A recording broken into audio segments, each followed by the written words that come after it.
Hello everyone and welcome. It is another Wednesday. It is time for more Monster Hunter Freedom Unite. Yes, we are back and we are in the last stages of G rank. With me today is again Agonia. Hello. You are very silent today. I'm tired. Too much Ratalos. Yes. Damn Ratalos. Too much Rathalos, not enough rubies. Heavenly scales instead. That is okay. Wait, did you get another one? No. God damn it! It's still fun that we got. I have two. I would love to give you one.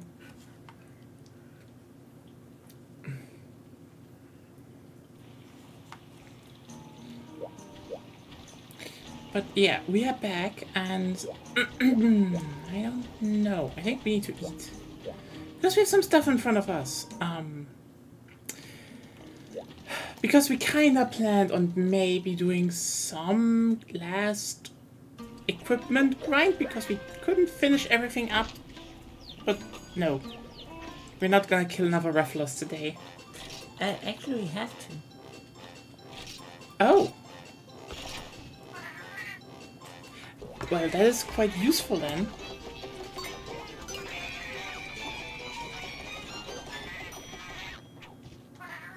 Cat food. Can we talk about how the Monster Hunter world literally runs on shit and cat food? Ah, Sanchez is level 7.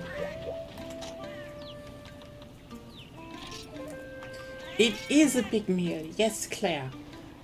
Strong Hunter Matsune has to eat big, or she dies. So, time to, don't need cool drink, I don't need all of this.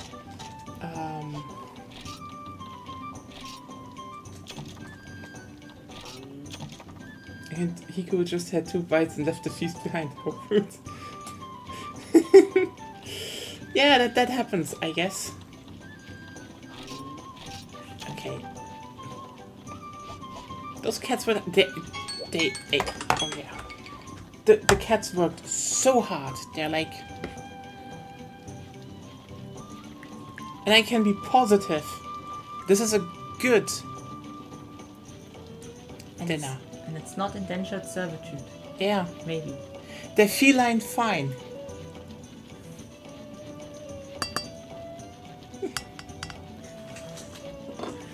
Okay? So yeah. But then again, maybe those 2 bites were perfect.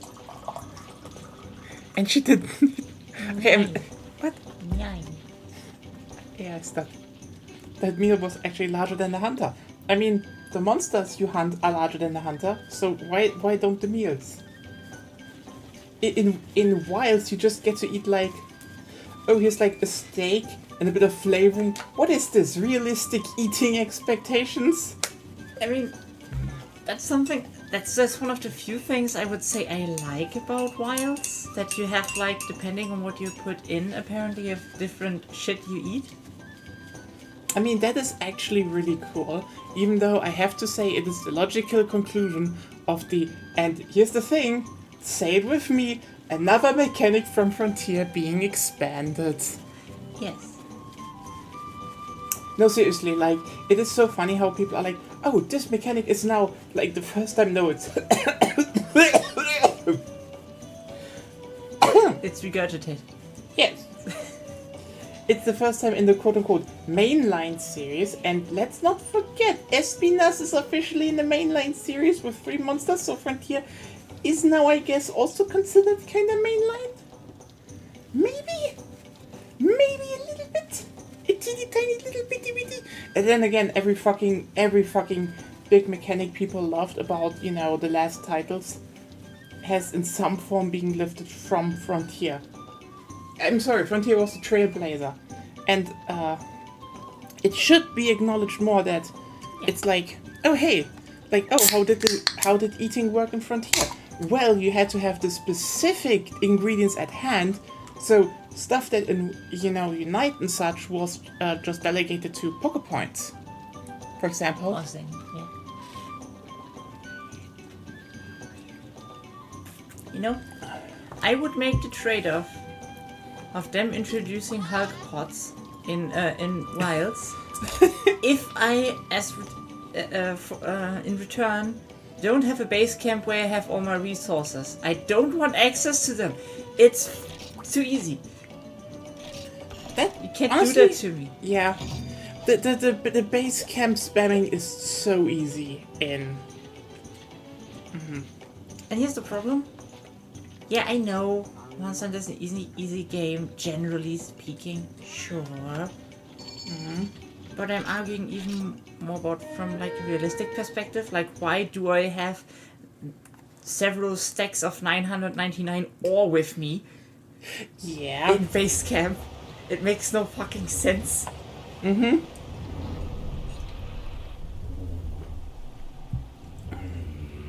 Also, give me the floaty octopus. Hey, Datesix, how are you doing? You missed the cat's cooking. We're killing big floaty blob. Yeah. That thing eats more than we do. It destroys landscapes. But yeah. Yeah, it eats them. Ah, damn. I just realized tomorrow is time for more Delta Force because they update shit. Ugh. Smelter Force. It's Smelter Force Hawk Orbs. And Smelter Force Orc Blobs. Ah! Oh well. Yeah. But no, the cooking system in Frontier was what? Smelter Force Dork Plops. You forgot to eat, by the way. I think I ate because I couldn't. Then what did you eat? I think I have eaten something wrong and I have higher defenses for some reason. You know Before what? I saved and we ate dinner. So... Should have done it. Oh well. Should have done a different mission before that. I mean, then I could have upgraded my land still. So we'll see. If we still do that. Yeah.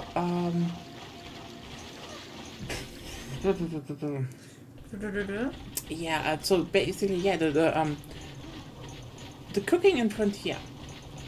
You have to own the specific ingredients, and then you make food out of that.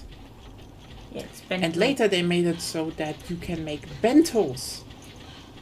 Meaning, and this is something I kind of wish they would have maybe brought back, because, you know, not only doing shit in the field, because bentos made it so that, you know, one person provided the food and everyone got the same buff.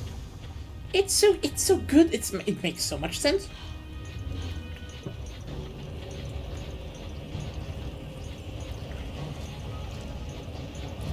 But yeah, cooking from specific ingredients you have to gather or buy. That's Frontier.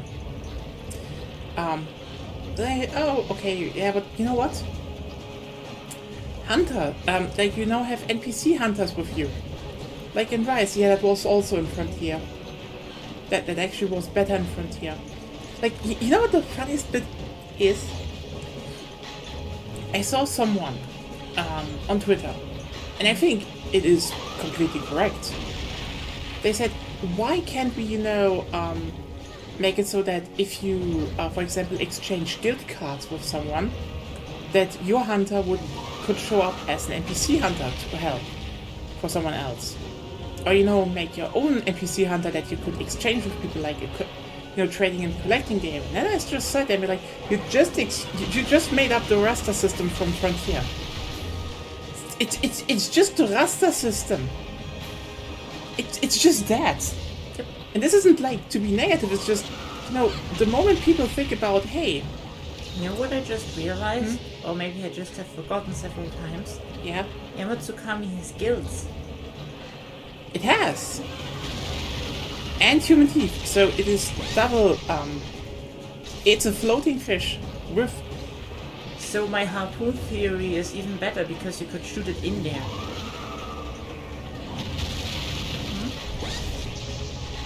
Yeah. And it would have difficulty breathing, maybe. Unless they're vestigial. I mean, jellyfish don't have... They don't. That's more like an octopus.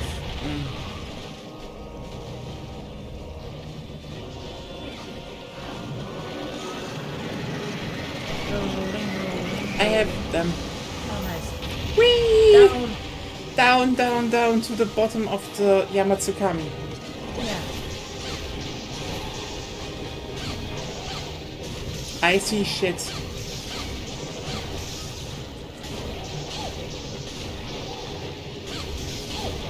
Oh, some update, by the way. I upgraded my armor a little bit. I now have attack up large on this. Which, you know, this isn't, you know, the set I kind of wanted to make. Oh, by the way, don't stand in the center again. Oh, it dropped behind me. But it can flop. Can, but Remember the flop. But it needs to go up first. Like this. Like this.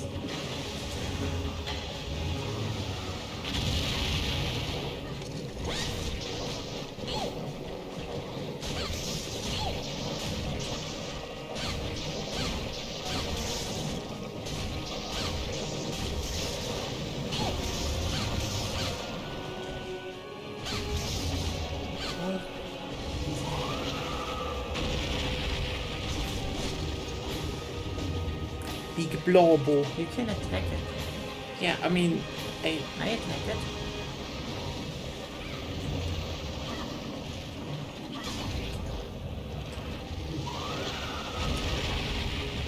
Whew. I was like, is this going up again? No. No.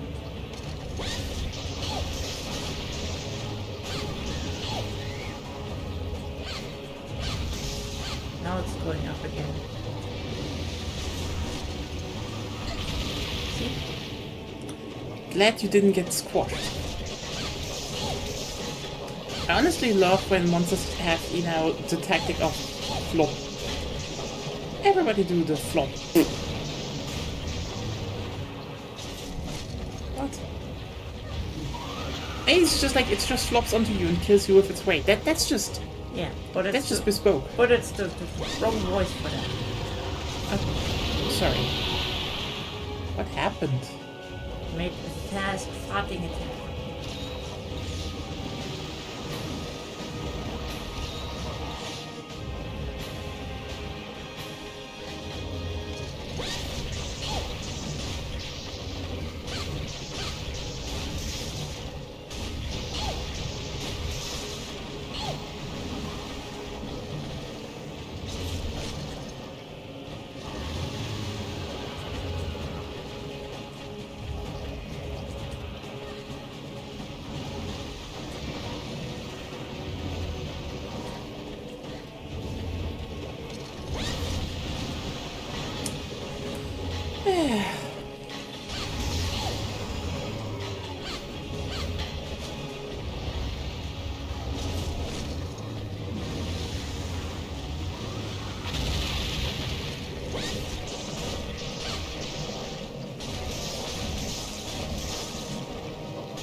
Exploding thunderbolts again. Yeah. How was everyone's week so far? You have some stuff that happened properly? Oh. We did a bit too much monster hunting. And we decided something. If we get to generations, there will be no outgame farming. Next time, we just won't do it. I mean, outstream. Outstream farming. Yeah. Sorry, not outgame. Outstream farming. Just won't do it. Why? It kind of soured a lot when it was like, you know, when it wasn't a big deal. Like I'd say, you know, sometimes, you know, you play, you farm a bit and it's done in seconds and that's not a big problem. And then sometimes you're just like, nope, fuck it, I hate everything. What? Why gacha though? Gacha is not good for you. It depends. If it's gacha that you can pull for free, I mean, then it's fine. yeah, but even then it's usually, you know, shit rates, so you pay money. No. You can't pay money. Like in Astro Bot. Okay, you know what? Okay, yeah. Okay, it's that type of gacha, yeah. You see? It That's is. gacha. It is okay. You know what? That gacha machine is perfect. I was legitimately sad. Like, I come back to Astrobot and they're like, oh, you can you can unlock 4 secret bots, and you're like, oh, for what? And it's like, oh, they show up in your team, in Astrobot when you unlock them. So you know what? We just unlocked stuff for Astrobot on Friday, which is gonna be GOTY.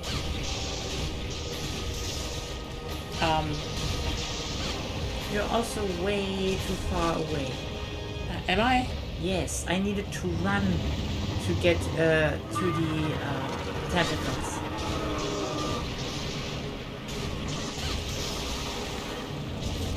And it shouldn't be the case. You should stay middle again.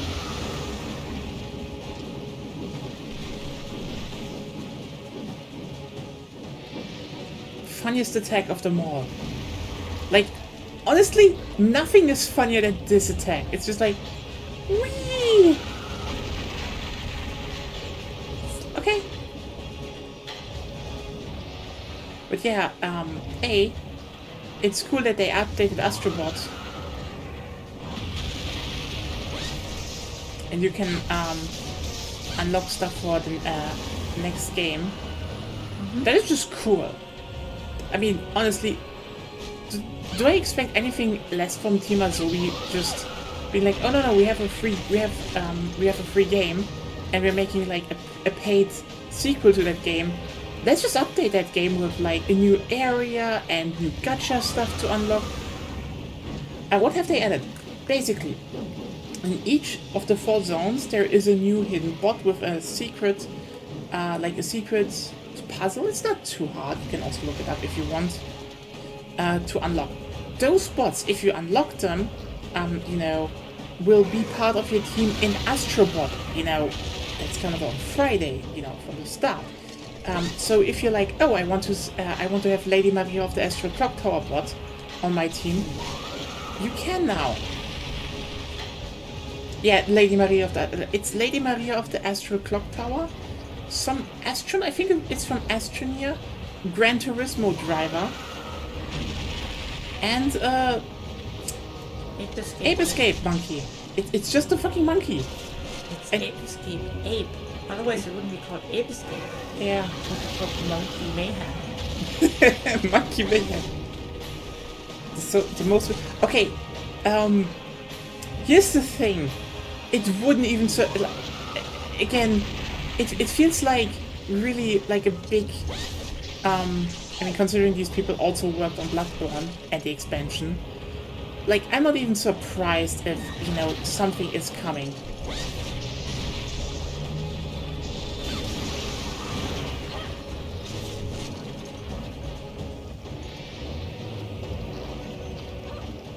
Like...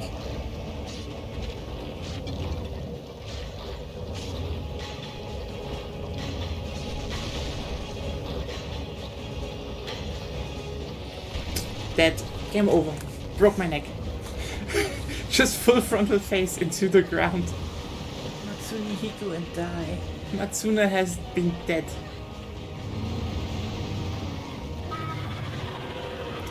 I mean, you know what? It wouldn't surprise me if, if Bloodborne Remake is coming and Team Asobi is also working on it. Like, that's the thing. I don't think Bloodborne is dead. It's probably more like they need to find anyone.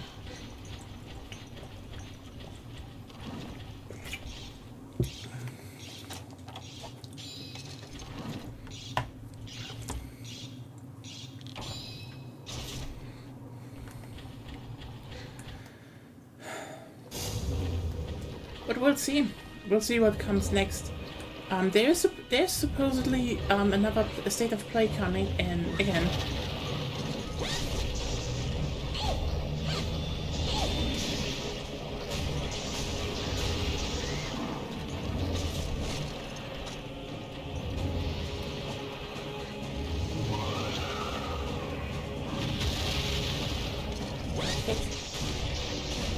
So we'll see. The big ones are either at the middle of the year, which I mean, yeah, in this year it was the two big ones were Astrobot and Concord, and we know how the last one ended up. Still, I think the weirdest part for me is how now a lot of people say Concord's designs suck, and it's like, the fuck? Money. No! Fuck! I'm dead.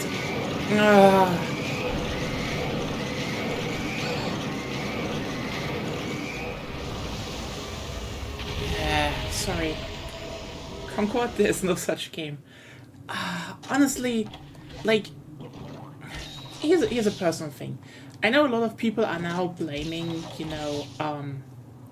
are like, they went overboard with like a big other live service game, and it's like, interestingly, Concord wasn't that? Like, from what I gathered, Concord launched as a $40 multiplayer title, and they didn't have microtransactions and such. I mean, probably something would have come down the line, but it didn't seem like they wanted to make it like a typical live service game right now. Also, I mean, the whole game was kind of a mess for a long time. Should probably get back. What's it?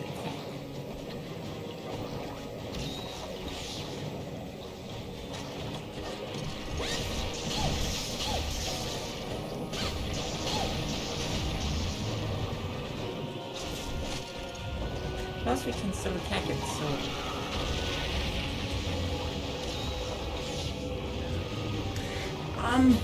That's the irony, I think, because people are like, oh, but no one is interested in it anymore, and... What? We got killed. It made the attack again. Yeah, the last time that this didn't insta-killed me. A Chando. Oh god, not again. I specifically was like, oh, the tentacle is right of me. It doesn't hit me. It double killed us. Well, the hitbox is bigger. So next time I see Yamatsukami in a new game, I want meteor tentacles. Okay, that's actually the thing I find the most interesting, because I think the whole character design debate is... yeah, that's the thing. Let's just be real here. It has a good art style. Like, sorry. Sorry. I know a lot of people try to clown on it, but the first people who were like, the art style sucks, were right-wingers. And then a lot of leftists, chimed in later. And it all feels like, a lot of them don't really know why the game failed. Or what really went wrong. But it's just nice to make up new stuff, Because honestly, the game has a lot of style. Great style. Here's a thing that probably make people mad. Game, though. Okay, Claire, here's the thing. I know this sounds maybe weird to people, but that's just 2000s French sci-fi. That's literally it. Concord. Okay, you know what? I'm just opening. Some of the characters. Like, let's just be real.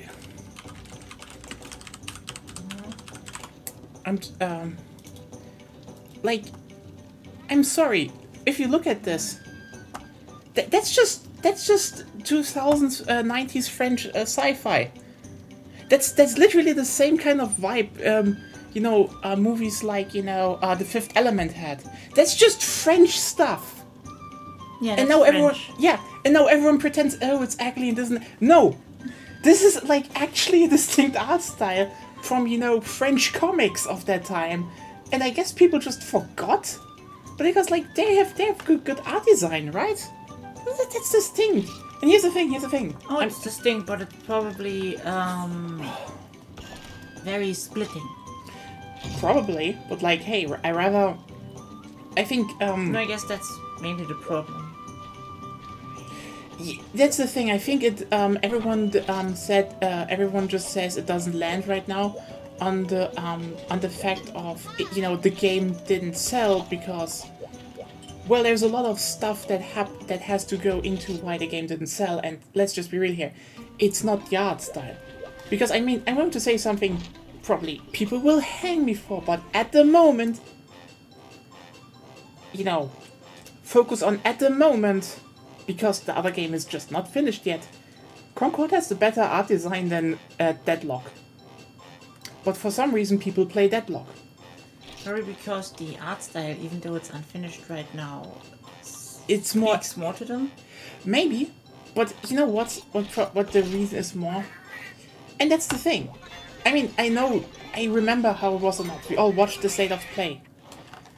Everyone was interested until it was, they were like, oh yeah, it's a multiplayer shooter. Because that's the thing. And I wrote that on the Discord already. It's not that, the market is oversaturated, because again, for example, if you really compare it, a lot of people want actually these kinds of games, and a lot of people are not playing Overwatch anymore because Overwatch, let's just be real here, Overwatch really lost people. As much as people still try to pretend Overwatch is relevant or good or you should jump into it, Overwatch just really dropped the ball hard over the years. And that's the point.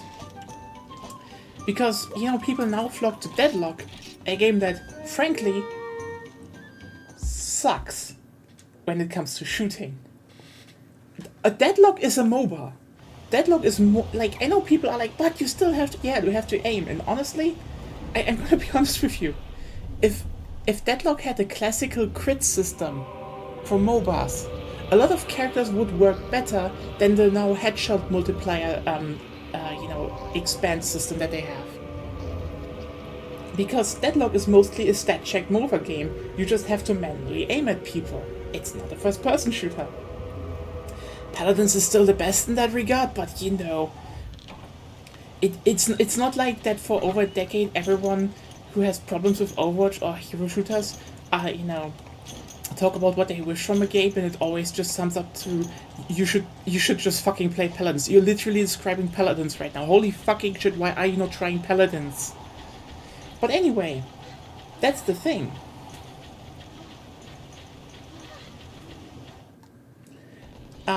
Because the big problem of Concord was as you said, they were not attached to a big name.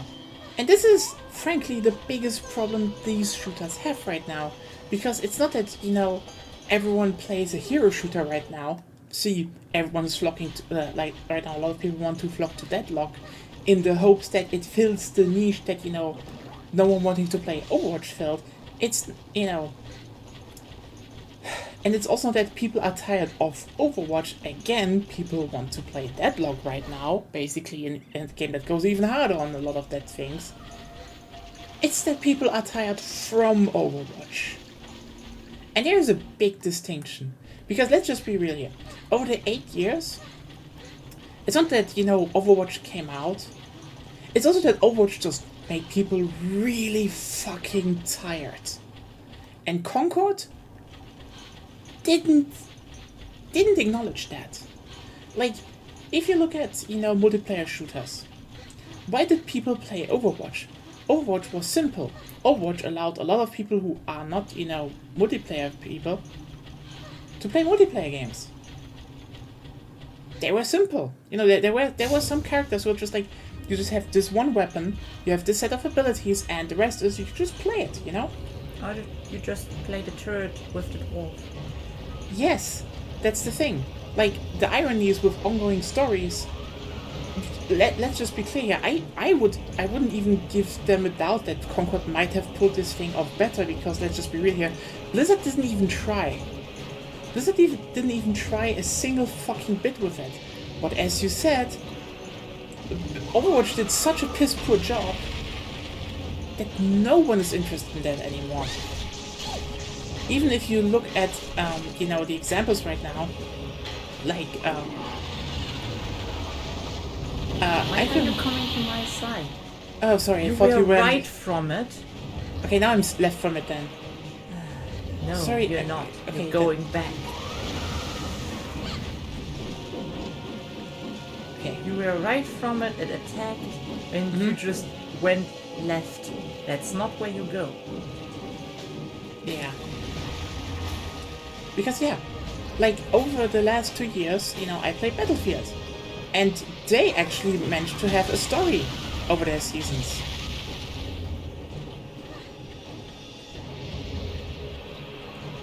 And that's Come closer. Yeah. You're always taking more and more distance between us. That's... You fuck up. Sorry. Come here. I shouldn't come to your side. You come here. It's not side. That's at best the middle of the arena, and that's where you are. Okay. So that we have the most amount of time to be able to run away from attacks. And like, yeah, if they, for example, there's this thing. For example, if that, you know, Concord, you know, short movie was already out, that's gonna be fun, you know.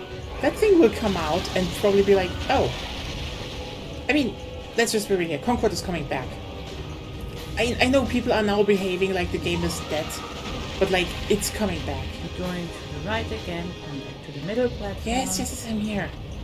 Do not go over. That's why I don't want to be here. I can't. I don't get hit, so you don't need to get hit either. Now, you run, I bring it down.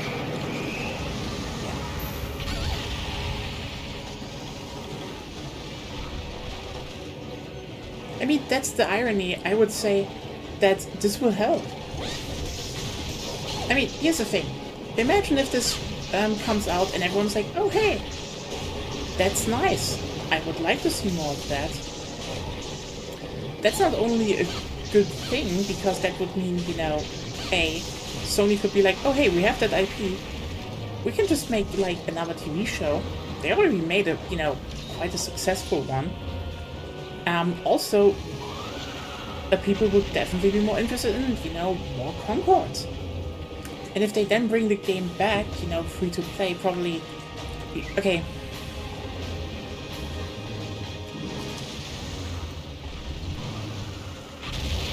My bet is next April.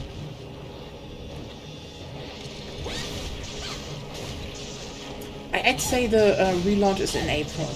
Because, again, they made a lot of money on put on this thing, and they want definitely their money back.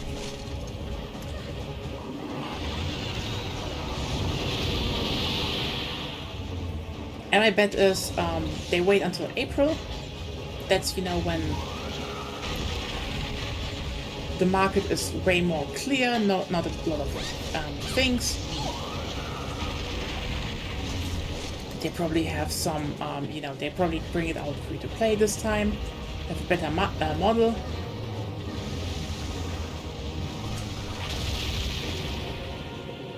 That's probably what happens. It's by no means dead. It was just like, yeah, launched at the worst time. There were a lot of betas and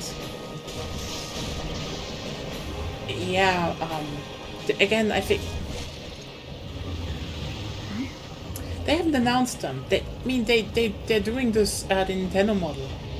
Basically, they have like 2 big ones per year. Like 2 big state of plays. What are you doing down here? If there was something shiny, but it's gone now. Yeah. And from what I know, there's a state of play coming this September. So what you can probably expect is they have you know, Astro Bot released, so their second big game of the second half of the year is out, and then they will announce the big games for the next year.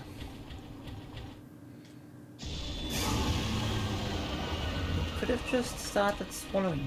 Yeah, I know. I just realized it in this.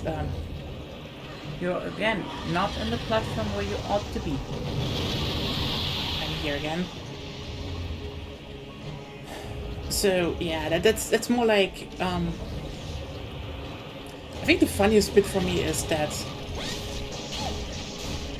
people are now like, oh, they're not announcing games, but like they're doing the same thing that Nintendo does. They're just not announcing a lot of games at once.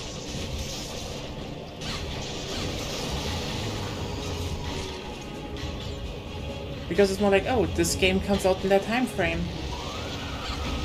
We're just announcing. Why are you left? That was just easier for me to dodge at No. this point. Then make it hard. Go left, you go right. It's just how it works.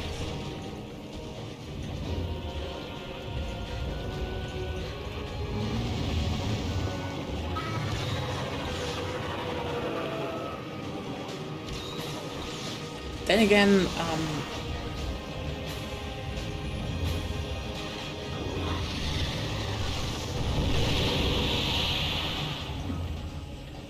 You're... No one.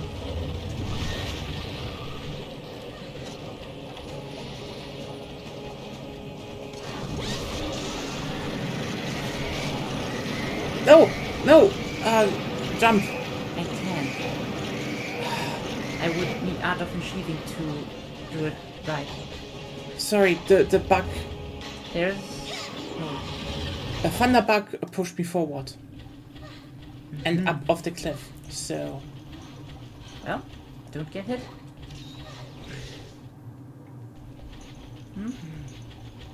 sorry.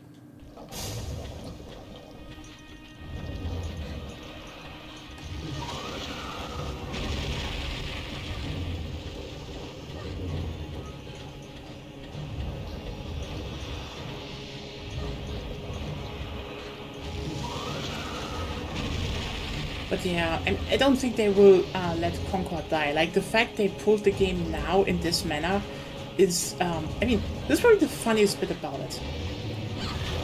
Because I know a lot of people are now like, oh, what did the XX do and stuff, and... Here's the thing.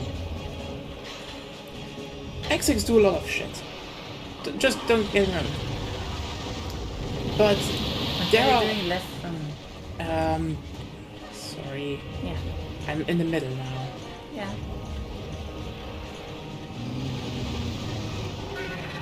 But let's not forget, there are always these cases where, you know, overconfident deaths. Happened what? That happens also a lot of times. That there's stuff, you know, where the deaths just fuck up or are overconfident. And let's not forget, Concord was a game they bought. That was already in development for like, I think 6 years. Before, you know, they were like, oh no, you know, we want to invest in this game. Because I had to... No, you didn't. I never need to go to your side, so no.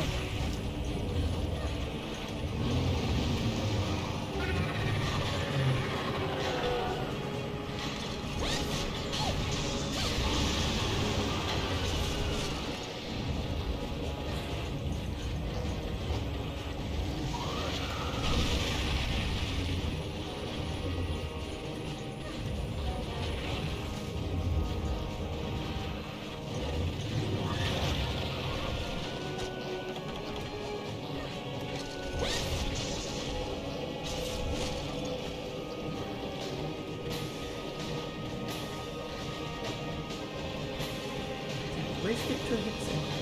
Okay, I thought... Nah, I thought it would, you know, start sucking. That's random. Why are you going there again? I'm in the middle.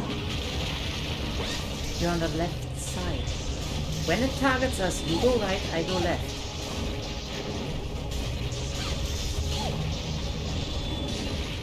How many times do I need to repeat that? Yes, but it targeted me when I was... Then you will turn around. I did that solo as well. So it should be possible for you too.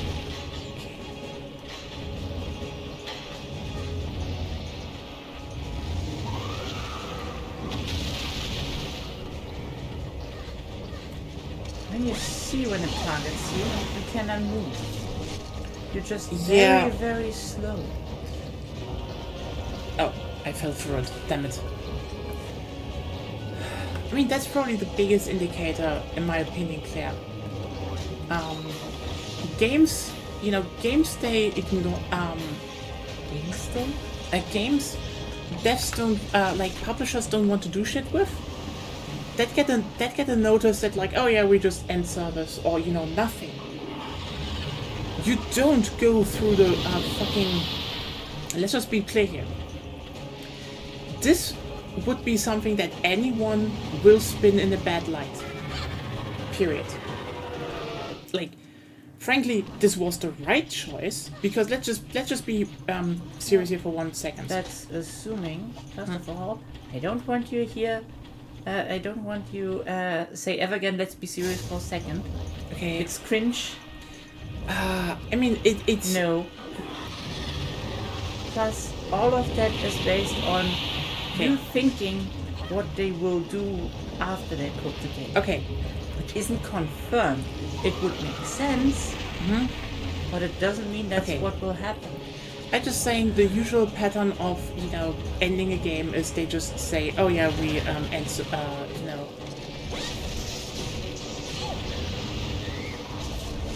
we just end support. That's what they would say. Wrong direction again. No. I had to reposition. I don't care, then you were positioned wrong in the first place.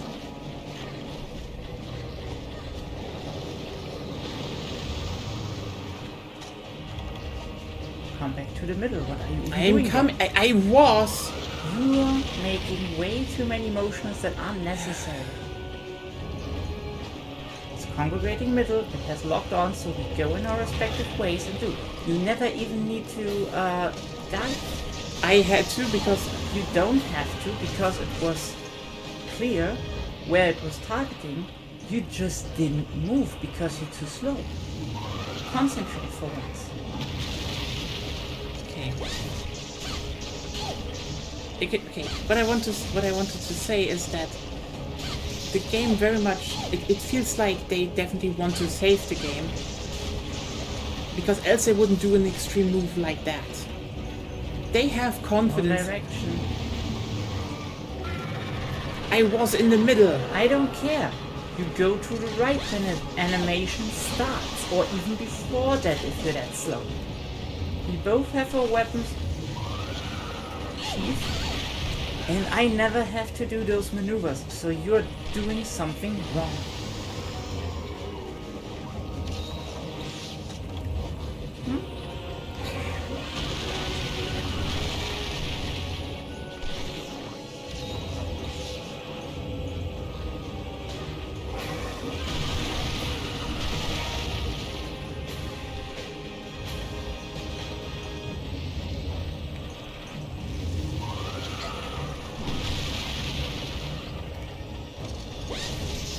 Again, usually when you have a multiplayer game, they just send end of support, and that happens sometimes really fast.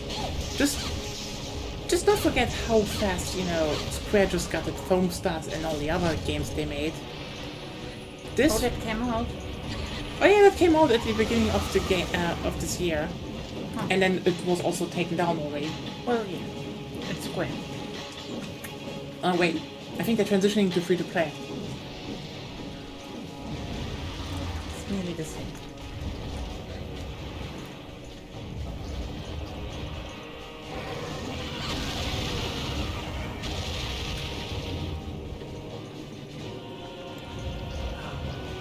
But yeah, saying, oh, we, end the server, we shut down the servers, we take it offline, and we give everyone their money back. That is unprecedented, and also, let's just be clear here, one hell of a big move.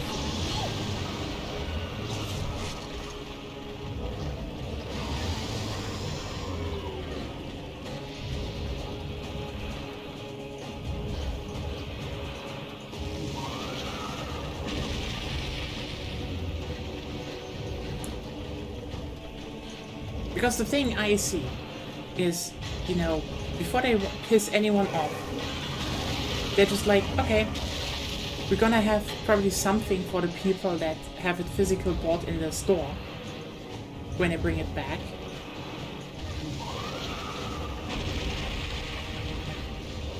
But it's probably more like, get it offline, work on the marketing, bring some stuff into the game, make it clear what it is. Maybe have some more beta fields.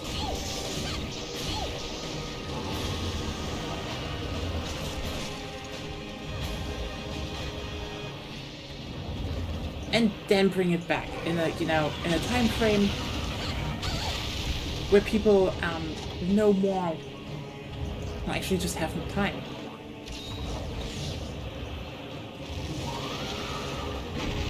This is like, Concord came out right before a lot of multiplayer games people were anticipating, went up. Right before a lot of...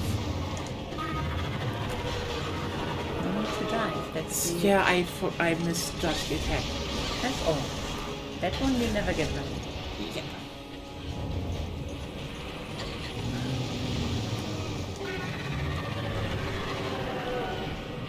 Like, a lot of single-player games are coming out. Like, people joke about, oh hey, Concord is taking down the Astrobot is coming out, but like... Yeah. Concord is $40. And Astrobot also costs people money.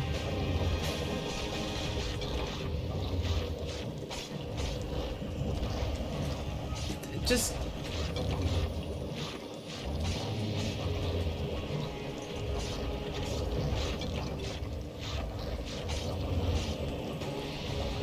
That's also a good pocket platform, by the way.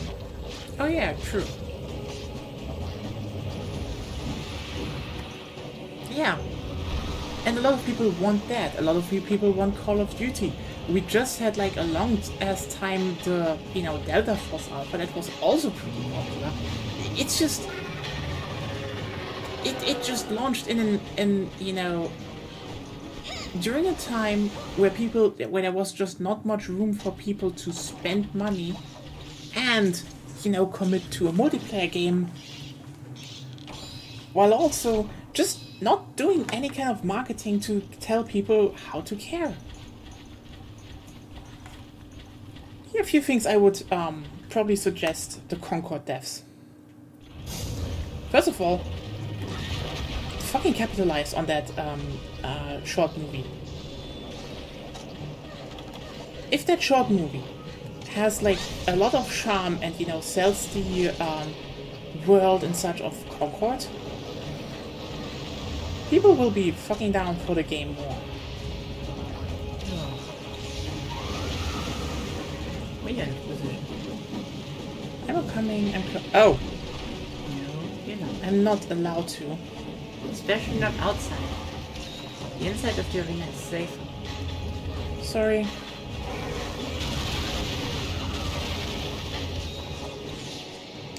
And here's another thing.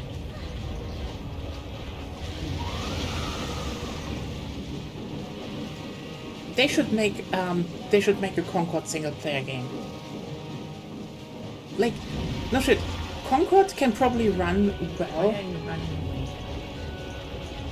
You can stay in the middle. Sorry, You can even roll through the tentacles. I didn't get that. The tentacles now? You can do that. I don't get the timing well. Interesting. You have evade +1. You should be able to do it. Relatively easily.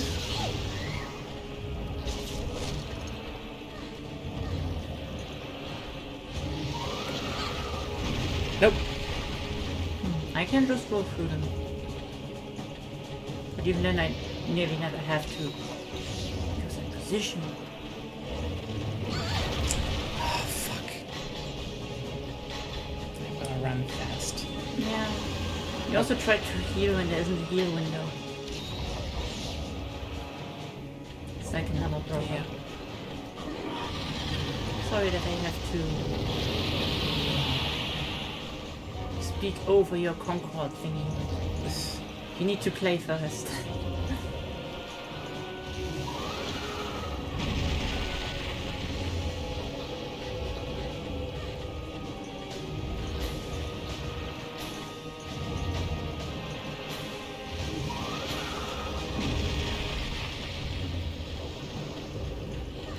But you know what? What in my opinion would probably help a lot. Concord. What would probably be the.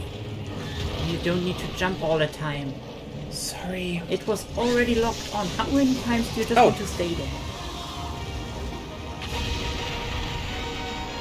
This is one of those moments where I would actually say you have to do it again. Just because you're so annoying to play with sometimes. Sorry, I just... It's like, oh, it has locked onto you. Now you can move freely since it will target that spot. Yeah, stay still and waits. Yeah. Also enjoy teeth. Well, there's something way better than teeth. What?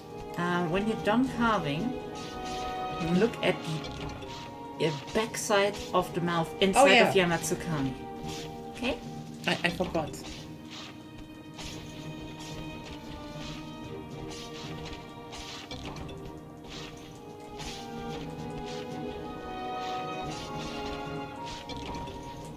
But yeah, No. Come here. Yeah, the tongue. No. Look here. You can see the eyes and shit. No, I can't. There. Looks like a blobfish. Evil blobfish. Yeah, but it's evil blobfish. It's kind of fucked. See, that would happen when you capture deep sea fish and throw them into our oxygenated air layer. They become octopus. Actually, they're more like the pressure is missing. Yes. And if you pull out too many of them, some of them will adapt and start flying around, growing bigger, and then eat Ohio. What has Ohio done to be deserved by... It sounds like Japanese.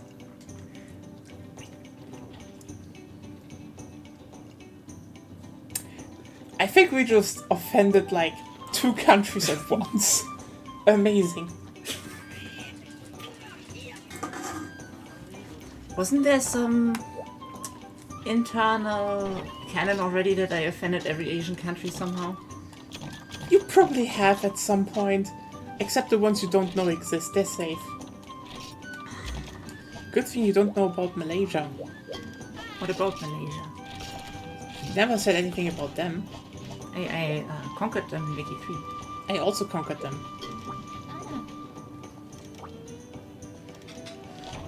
But yeah, the thing I want to say about, Concord is that I think the best game they could do, like, I remember I think you said it looked a bit like, a Guardians of the Galaxy-like game. And honestly, that kind of game could probably work really well. But here's a different thing I would offer.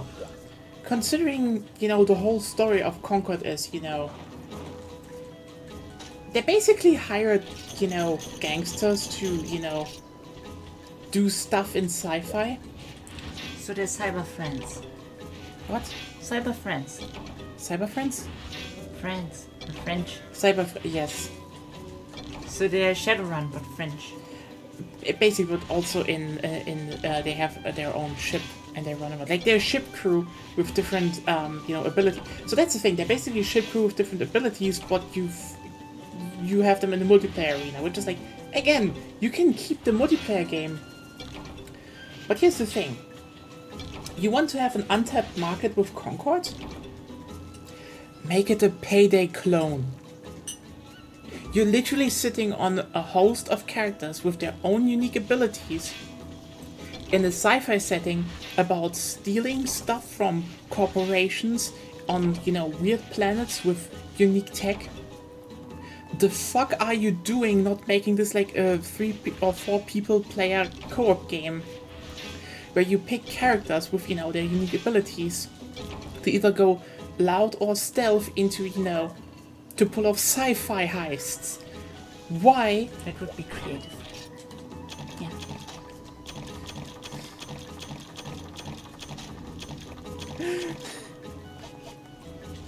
I know! It's just like the thing I immediately thought about, like, oh, you're basically heisters in space. I will lean out of the window here, and I will brazenly declare they just made made that whole story up to make the character more appealing because they wanted to make an extraction shooter. It was an extraction shooter at one point. Yes. Yeah. Yeah, I know. What I just said is obviously not confirmed, but that's generally the vibe most of those games give No, me. that is actually from some people who dug into the history because the game went through multiple iterations and was an extraction game at some point. They just then turned it into a multiplayer game because the focus changed and people Both were like, are multiplayer games. what? Both are multiplayer. Yeah, one was an extraction game and the other one was... the thing is, it just apparently was not fun. So they made it a... But my point is that they made the game first and characters and world second to make it appealing. Yeah, that could be. I That's don't... how it looks to me. And I hope I'm wrong, but since they made it first and, as you said, apparently an extraction shooter, and then a multiplayer battle arena thing, Yeah. kind of boring. Those are boring genres. Yeah, like from what I gathered is that they, made it okay.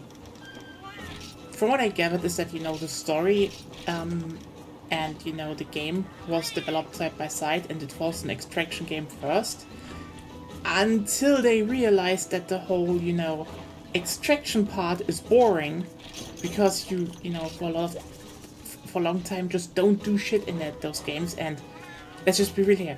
A lot of the extraction games, I don't get appealed because again, you don't do a lot. And if you then, think like, oh, we're making an extraction game with like cool characters and like abilities and stuff. I would say that the base gameplay loop of those extraction shooters has promise.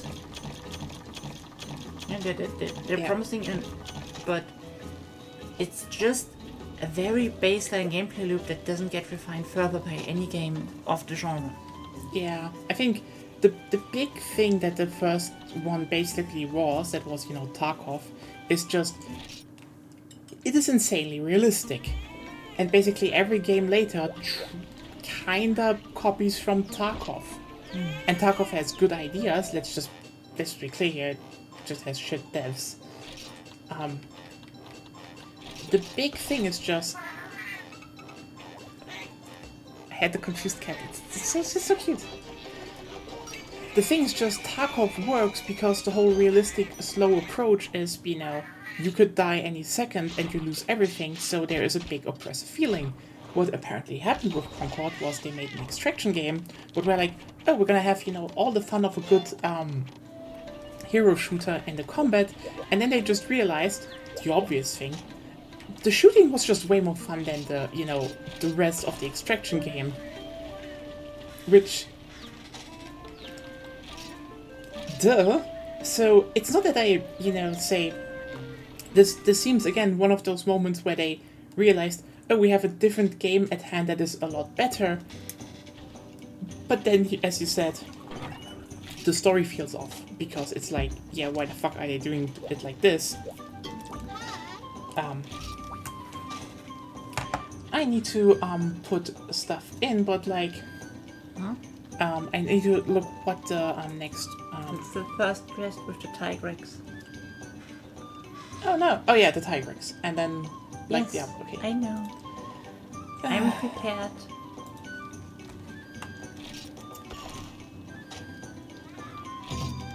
Yeah, that's the irony. I'd say ironically, again, it probably was the right decision when they realized, hey, fuck, we already have now the character story, and probably didn't want to deviate from that, what's it called, setting, because they probably liked it. There probably was a lot of work flown in. But if you then... Both proposals of game genres that they wanted to make for this world are both off. Yeah, I think the thing is when you make an extraction game, the story probably fits better. But here's the next thing. I think the biggest problem is that we all are currently talking about a game that we all haven't played. Like, here's the thing. I mean, just in general. The genre in and of itself doesn't fit. Yeah. Again, I think a co-op game would fit better. Yeah. You know, if they were all on different crews and like freelancers and hired and such, that would, you know, make more sense, but they're all on one ship. Because they're all friends, and it's like... Sorry, at this point, either make it like a single-player game where you know, a la Guardians of the Galaxy with the twist that you have like a full ship of characters, and you can choose which character joins you for the mission. So you have, you know, replayability, different banters and abilities. You know the thing.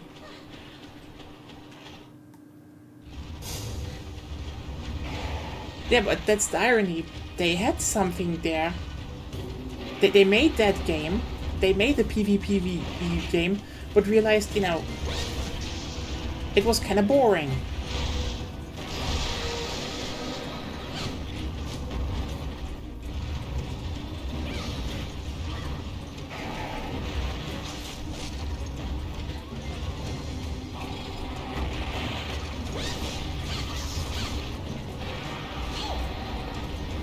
That's why they pivoted to PvP in the first place.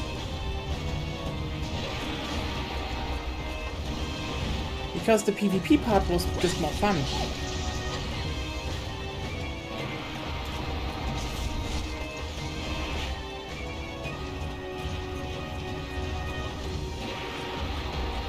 Yeah. The problem is, like, recognizing like that part is more fun and pivoting generally is a good thing. It's a good thing, yeah. Generally, it's a good thing. But they set themselves in a genre everybody has enough of already. Yeah, as I said, people were tired from Overwatch. Not that they maybe don't want that genre. The thing is just, again, if you come out with competitive multiplayer stuff, keep in mind, if you said that 8 years ago, people would picture Overwatch. From 8 years ago, that was fucking fun. Because competitive Overwatch back in the day was balanced around trash damage. It was, you know, it was very casual friendly. It was a great time for everyone involved playing.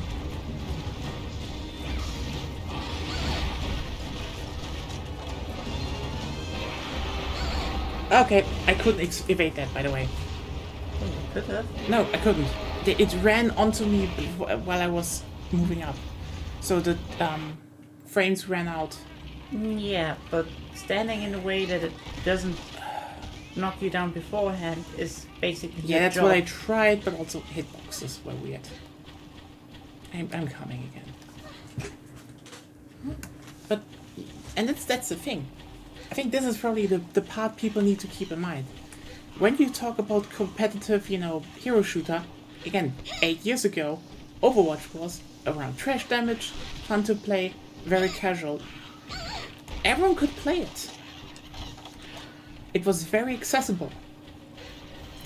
Then Overwatch came, and basically was like,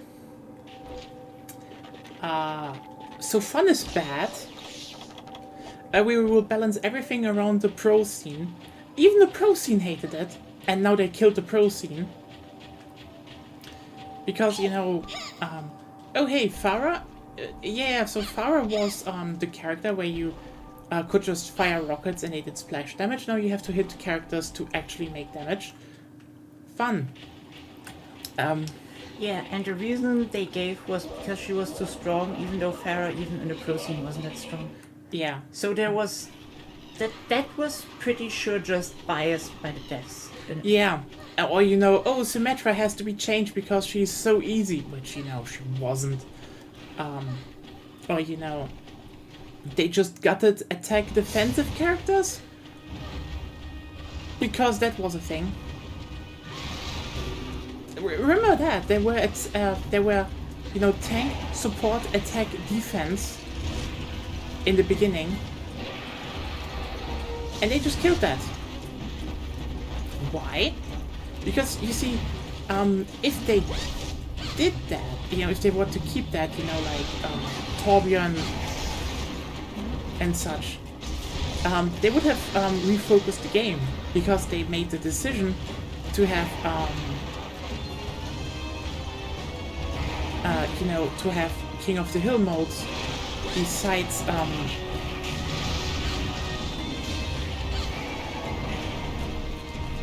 besides attack defense. And then they just were like, you know what, we're rebalancing everything to be, damage focused anyway. So they just folded everyone into damage. So now when people say, when a game comes around and says, oh, we're a competitive hero shooter, everyone thinks of current Overwatch. And current Overwatch is just not fun. I mean, they took out the second tank because they were like, yeah, I mean, they just kind of made it a bit too, you can't make good comms and just do more for the, like, no one wanted it. I mean, you have people that gaslight themselves into this is actually better, but like, no one wanted it.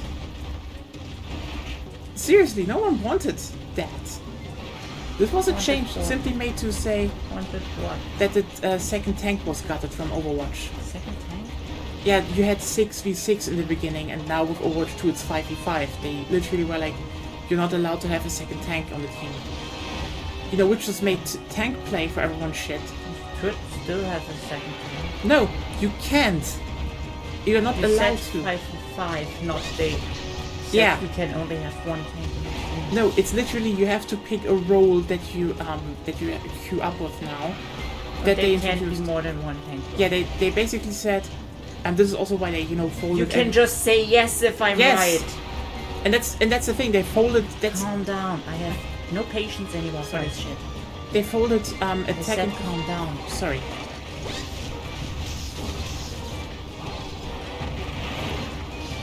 I have a question. You can answer. And you can answer relatively easily. I thought you knew that. No, I don't follow Overwatch anymore since years. Okay. Because why would I? The game is shit. Fair point. But they made it so that you can only have one tank on each team. So no off tank anymore. Yeah. Maybe people should start playing Paladins. I mean, Paladins is 5v5, what? You still have off tanks and Paladins. You can have them, and it's fun. We just did that a bit ago. Realm is a great off tank. Realm is the fun. Just say, play Paladins. It has better shooting and better character designs than Overwatch. I'm so serious. You're all sleeping on Paladins. It is insane that you all still are sleeping on Paladins.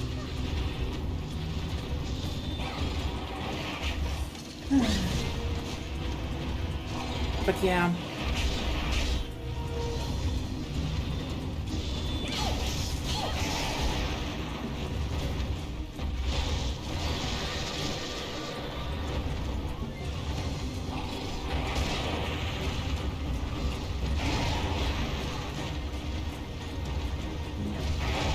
Is it perfect? No. But No, definitely not.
But yeah, no, they were like with Overwatch 2, just you know, one tank allowed per team, two damage heroes and 2 supports. That's it. It was already terrible in Overwatch 1 that they nerfed Reaper. I mean, yeah. I don't know if what they did now, but like, I don't care. Like, Reaper was fine, and then they were like, no, he has to be anti-tank specifically, and then he's worthless unless the enemy has 2 tanks.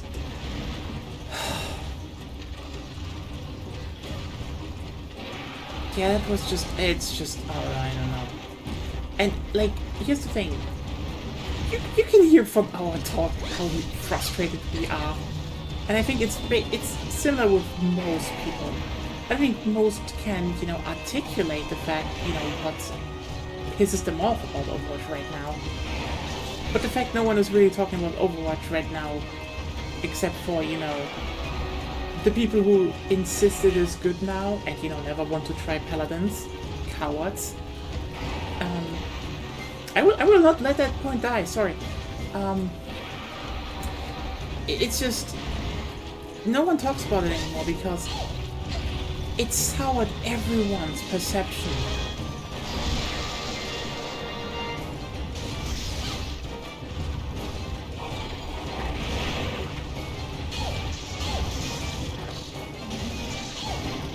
Well, that's the most bad thing to say this book. Yeah. Where's time? Damn it. But the claws are done, so... yeah.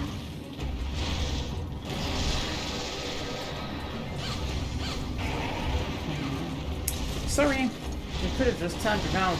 No. No. I have to jump back. Jump back, scream more. Scrum.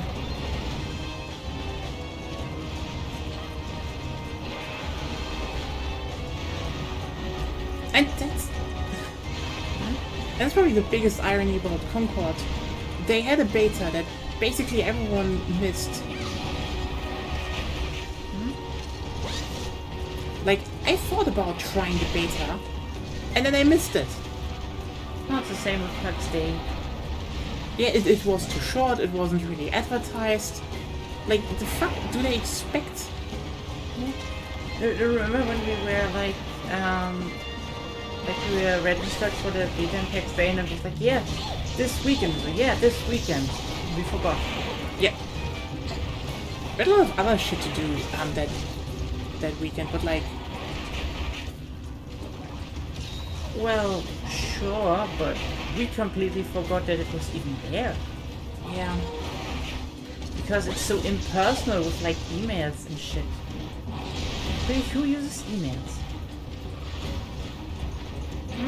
Yeah.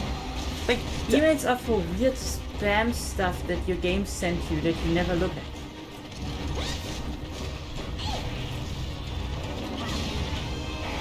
I mean, also, let's just be very honest here. Concord's beta was out-betaed by so many betas around it. In terms of setup, especially. Boop.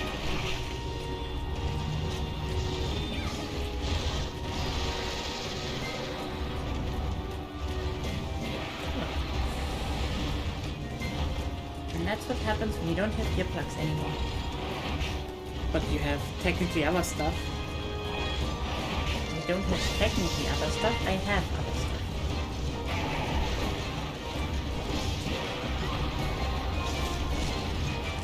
I'm getting supplies. Yeah.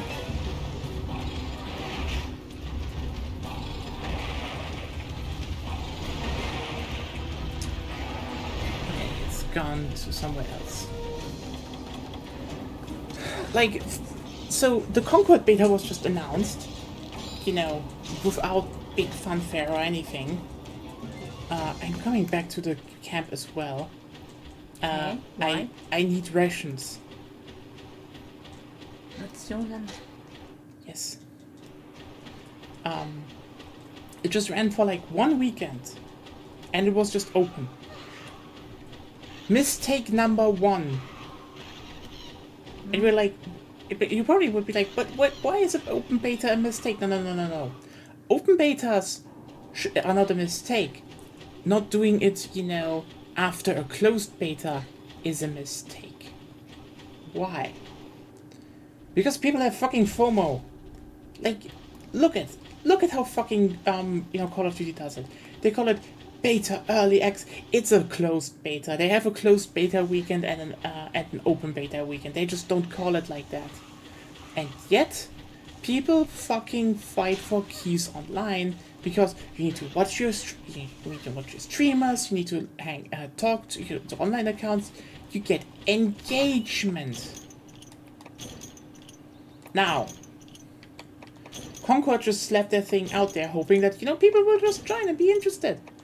No, it's not exclusive. If you had run the Concord beta over like a whole week, like 2 weekends at least, or 2 weeks, better even. But you said the first week is exclusive access, and we're just giving out randomly codes when you watch your favorite streamer that cooperates with us. Get streamers on board. Oh, people would be way more interested in playing it. And then when, everyone's like, now I can actually play it afterwards. Yeah, then you have to open beta. Because then, even if, you have a game and a bunch of people say, yeah, it's alright. Who cares? Those people had exclusive access for a week. You want to see if that it's alright is actually true because you couldn't play it until then. That's how this works. Because that's the thing.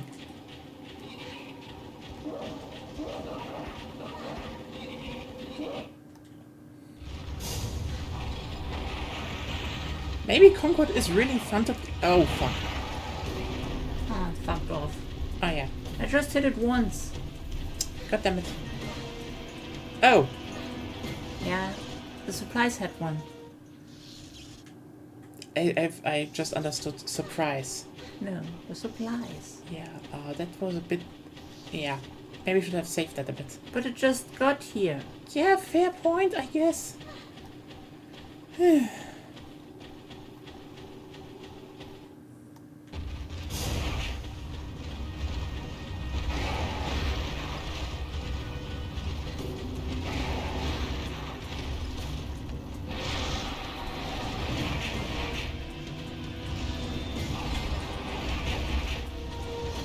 Oh yeah, right, it's G-Rank titles. I forgot. Yeah. You forgot! I forgot that I can't permasteer it. Yes! I need to first hit for them. You only remember that now. You're talking so much.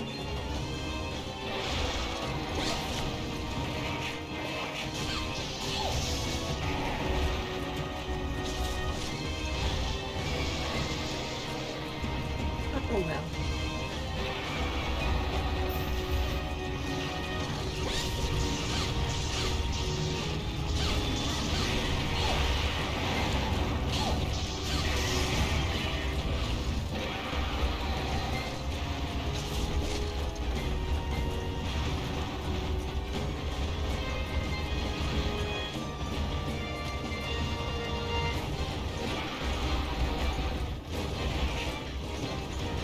Extraction gameplay loop is just what basically EverQuest was when you go into a dungeon.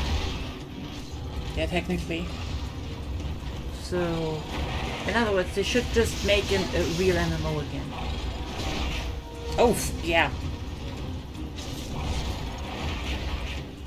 And yep, maybe Sony does something with their money there.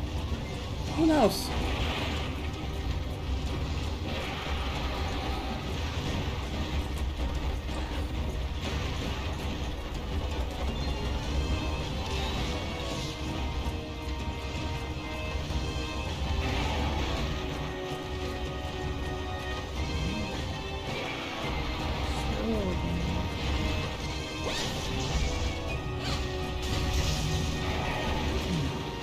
Angie again.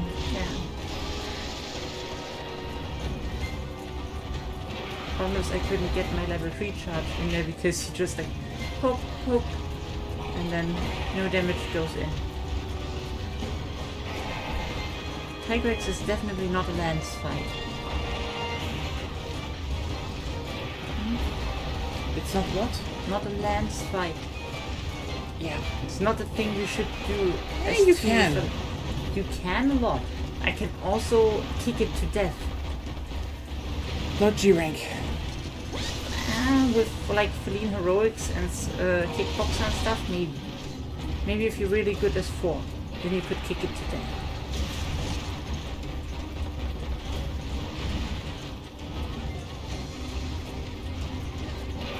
No, it wouldn't. You don't have enough damage. Well, then a lowering Tigrex. I don't know. Could definitely. Tigrex, I'm not sure. Well, you should be able to.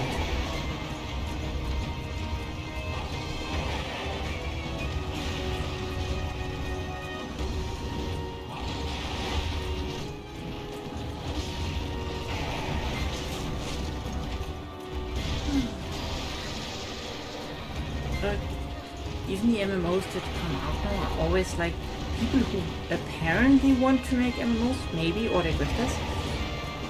You know? Or they don't have the money that they would need to make an MMO.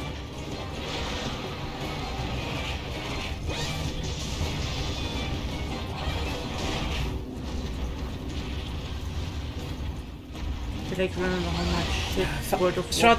No. If you remember how much shit World of Warcraft had in the beginning. Yeah.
Let's cut the tail. And let it go to sleep.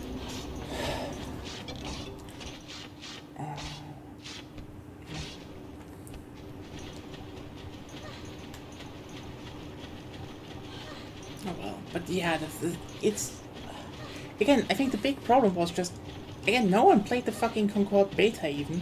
We don't even know. Maybe Concord is actually that game that we all wanted since Overwatch got fucked. We don't know. Maybe someone at Sony played it. Because it was developed by a different publisher before they bought the studio and the IP. Maybe they bought it and so like, no, we actually have a game here, at hand that is good. Could you stop? Thank you. I'm going to kill them first. Okay.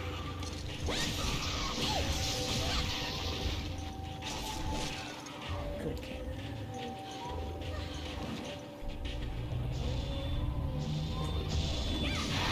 There we go. But the thing is, we just don't know because no one bought Concord, even though it was just $40. So that was even like, it's kind of wild to me, that Sony, this year, the 3 big games from Sony are Helldivers 2, which people bought because it was $40, and that one was a success. It's so funny to me that people say Sony makes no games and, they had a bad year. Helldivers was there. Helldivers 2 made them a lot of money. Keep that in mind. That release and was a $40 game. And then they had, I think, some network problems where Sony fucked up, I think, shortly. And then rectified. It's still a lot of people play it. They make money from it. That's not what I'm saying. They had that. Yes. That's what happened, and then they fucked up the balance, and now people realize, and now they apologize for it. So, yeah. But yeah, by the way, no one come at me again with the balance was fine. Actually, everyone is complaining. Here's the thing. First of all, they literally admitted they balanced for balance sake. The Railgun nerf was, by the developer's own admission, balance for balance sake. We literally called it. Just so you know. Yeah. They basically just looked at usage rates. Yeah. Instead of how things actually perform. Not to say that the Railgun wasn't the best thing you could bring.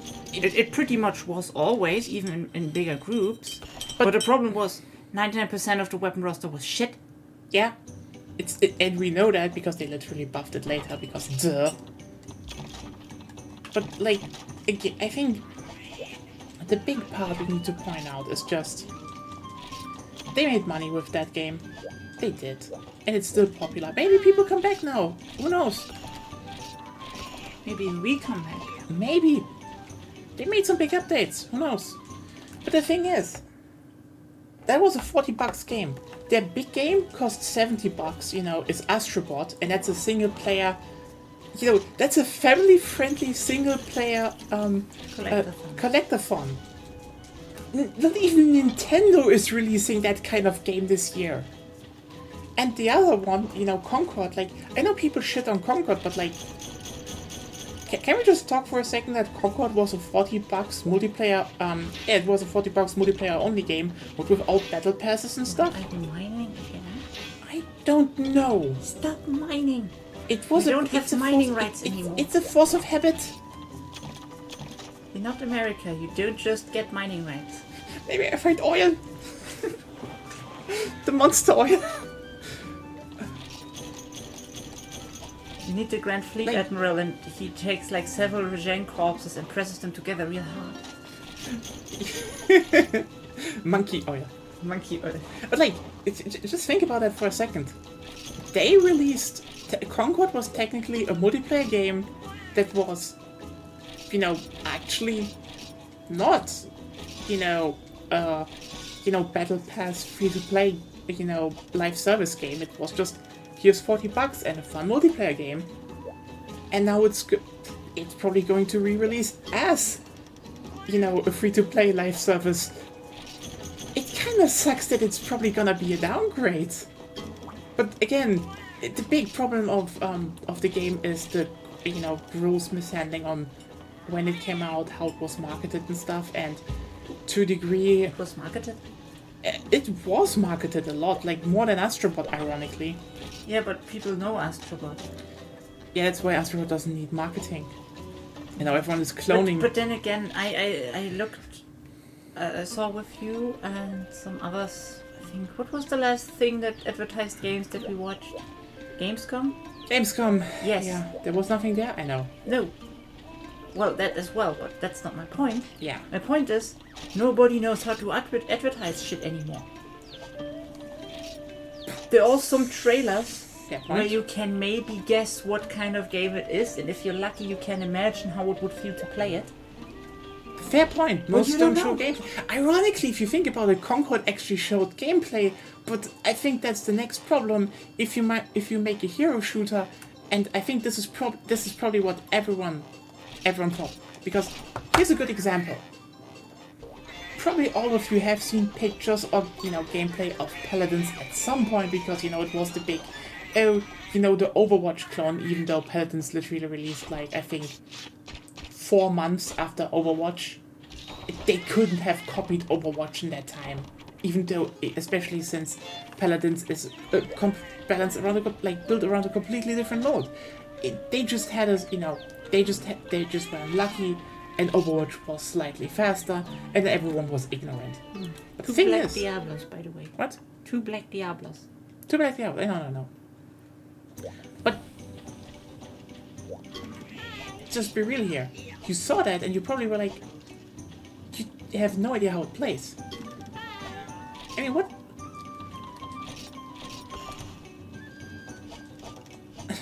Like, yeah, you'd probably be, and this is probably what happened, and this is what happened to Concord as well. You look at the gameplay of Concord, or at the gameplay of Paladins, and probably go, this one, right? Yeah, Old Desert. The first one, I think, yes. Yeah.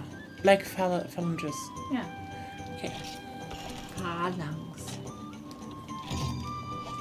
And probably plays like Overwatch.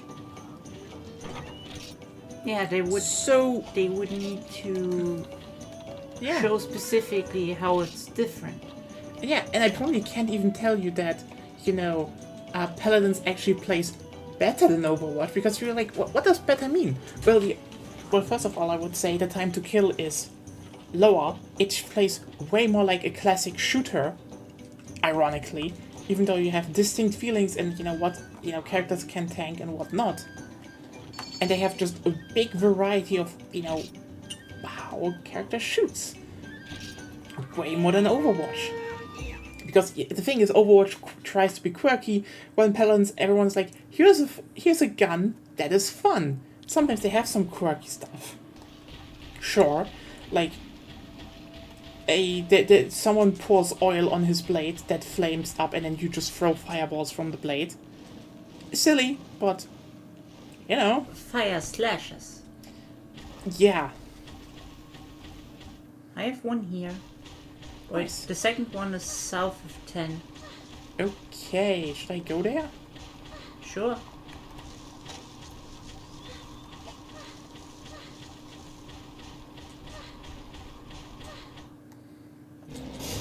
Oh, I'm just passing by.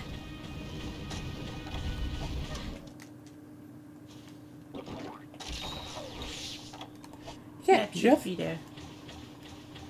I am not seeing it. Well, it's probably underground or moved. Let me just check the other area then. Yeah, you would have no idea if, how Paladins played if you didn't do it. Oh, there it is. And similarly, maybe Concord plays like classic Overwatch again. That would be amazing, if we're honest. But we don't know. We can't know.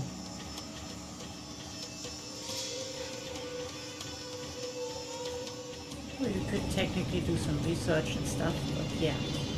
Yeah, That's normally the job of the trailer. that's the job of the trailer, it's the job of the beta, and guess where Concord failed in all of these examples?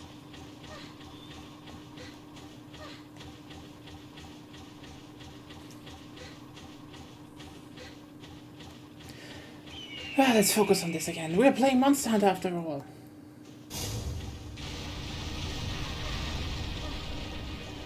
I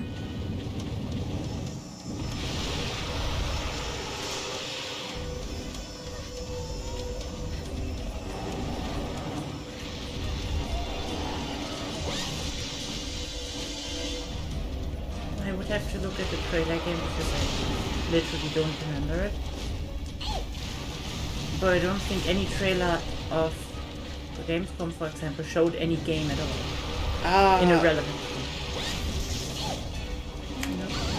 Fuck, sorry.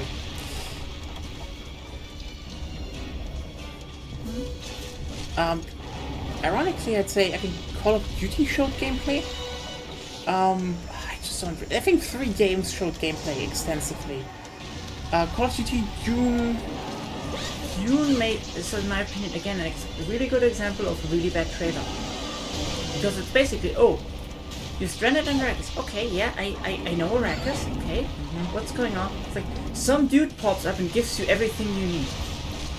Okay. So that will be the gameplay loop.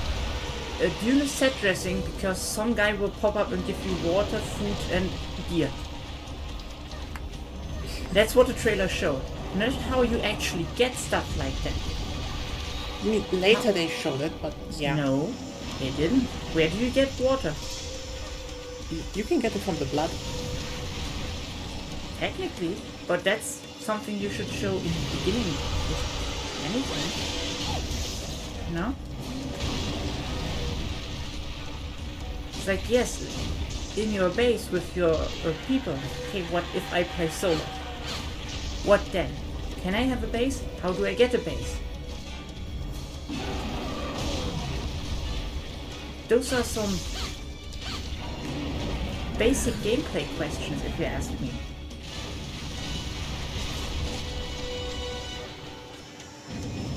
Maybe I'm still too used to some earlier stuff. Yeah.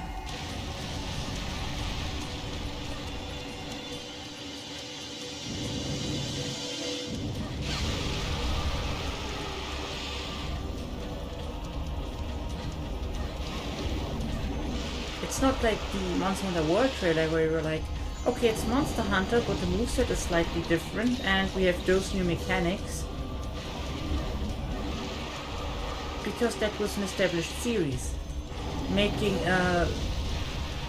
you on Arrakis thing is like, I don't know, especially since it just came out after the movies released, which are already, in my opinion, basically non-canon. In many areas. Because they, well, prioritize actors and stuff over actual accuracy. Yeah. So even... I mean, they even had if an extensive gameplay showing that was the whole point. They had that. Of the Dune game, they had an I extensive showing of told the you that gameplay. it doesn't show really questions you would ask yourself if you want to buy the game. It was more than most. Yeah, and it's still bad. It's bad. I mean, also, let's just be real here. There are questions about the game that only you yourself ask. Fair. But if nobody else is asking those questions, why are they buying the game in the first place except for set dressing? I probably shouldn't have showed you the Dune books ever, because now you're an actual Dune truther, basically. Not a Dune truth, I'm just like, there are things to the world, like, Not that showing make it faces. that makes the world like it is, you know. So if you don't go after that, what are you? And now the game comes out after the movies, and I have to ask myself the questions: which version of Dune will it be? This one, older one, a new one? I don't know, and that's not even that important for me. I'm just saying it doesn't answer a lot of questions you would need to ask yourself when you want to buy the game. Because it basically expects you to find a player in an apparently really big area that just gives you water.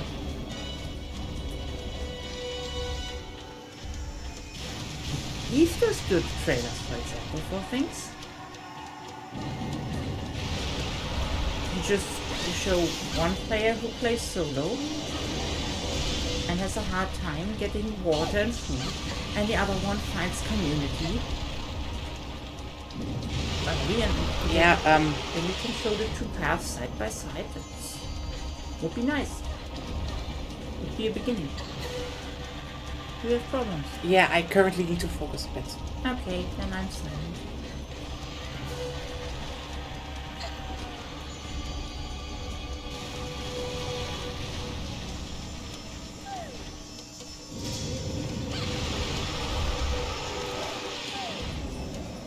But, how did...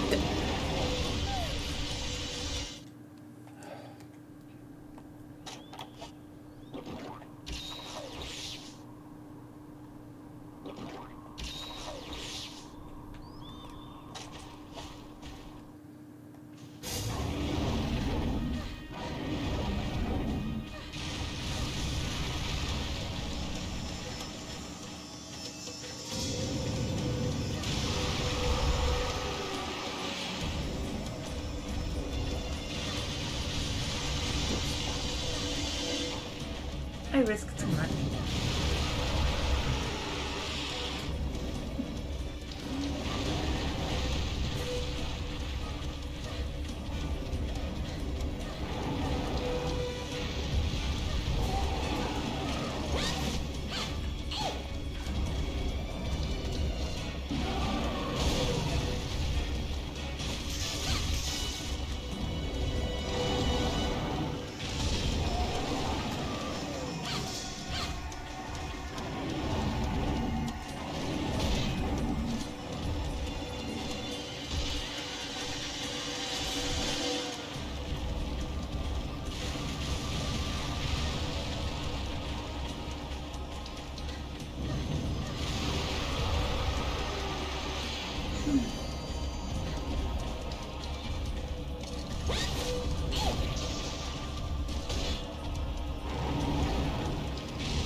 This is the last rank. If we finish everything today, we can take on Carlos. And then we're done. Technically. Yeah. There's more you could do. Technically, but this is everything in Guild Ball. But to end the thing I was having to interrupt, like I'm not even saying that it's a bad game or anything. I'm saying I don't know if it's a bad game for me. And I don't think anybody else can say that with certainty either.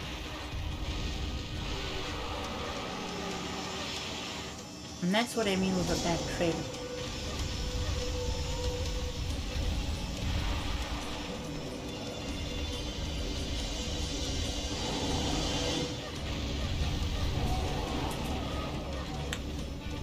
But I could also do wrong. Should I be silent again? No, it's alright. I just need to get to the base at dodging the horny girl. You could be hornet.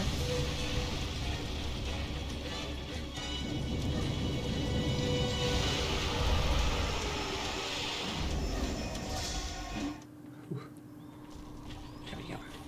Also, I just want to point out,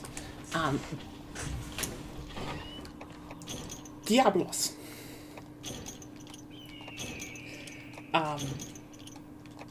One of the key things about Diablos is that they are extremely aggressive and territorial, even in their own species. Also, In their own species? they're extremely territorial and aggressive against their own species. They're basically only seen together when they're mating. And black Diablos are female Diablos in heat. So I just want to point out that we're basically fighting the horny lesbians here. Yeah. Statistically speaking. Those are horny Diablos lesbians.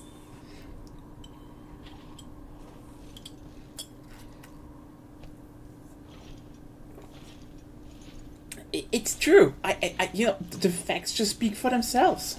I'm gonna go back in. Ooh. Okay. You just stand there. What the fuck? Oh, now you're running.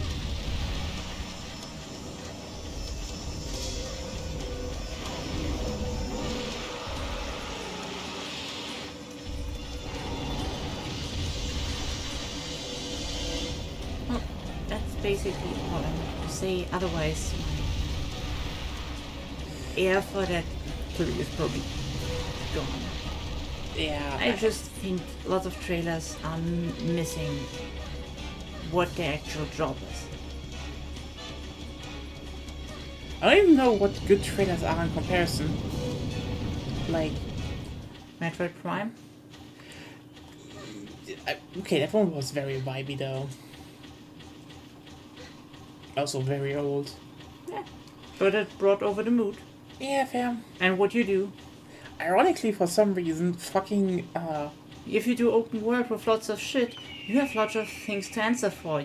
So your trailer needs to convey way more than fucking Metroid Prime needed to do. Plus, Yeah. we already knew what Samus did generally. True, it's Samus in first person. Now it's based on the Dune IP, but we've seen recently how little that can mean. So Fair. I just want to point out that I want to say something about the trailers for Godfall for you though. That's interesting in hindsight. Because it's a game that probably no one remembers except us. yeah. And I would say I don't remember the trailer for Godfall that well, so I couldn't tell you if it was a good trailer or not. But at least I could extract that it's gameplay-wise a game that I wanted to play. What I couldn't extract was that the font size of everything and the explanations for lots of abilities were this shit. Okay, that's And basically or small. that's in nearly every game nowadays. Yeah, the font sizes are too small. It's just how the fuck. Astrobot has good font sizes, but Team Asobi is like, oh, Yeah, but still, like how can Like Final Fantasy. What was the thing with the 7 cup remake. noodles? 15. Yeah, also it's shit font size. The thing with the cup noodles, everyone knows. Everyone knows. Cup noodles is the best, and you're like, I hate the fact that this is done so perfectly, because you actually believe the guy. Just a cup noodle appreciator. Can we kill a behemoth to eat his meat with cup noodles? I would. I would also. Let's just be fucking really. I would.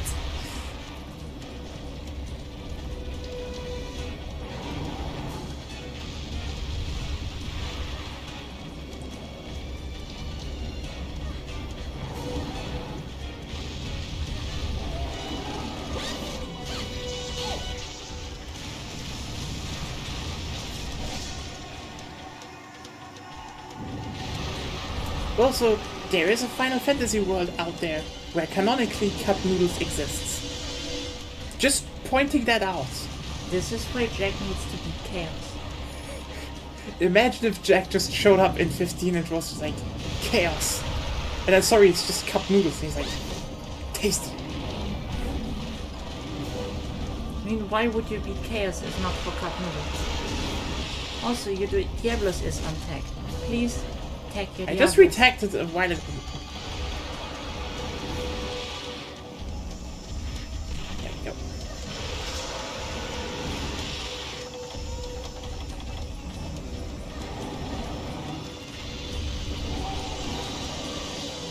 Do not let your Diablos run around untagged.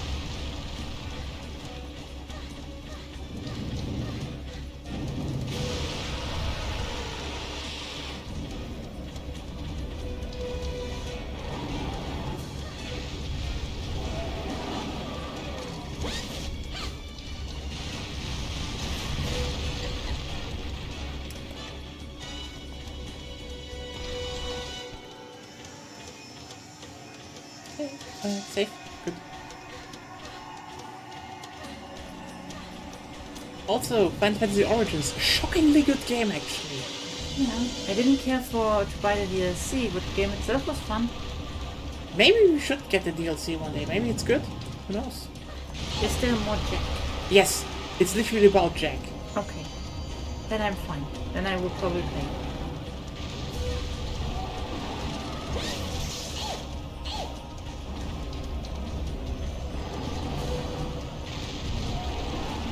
I think, you know what?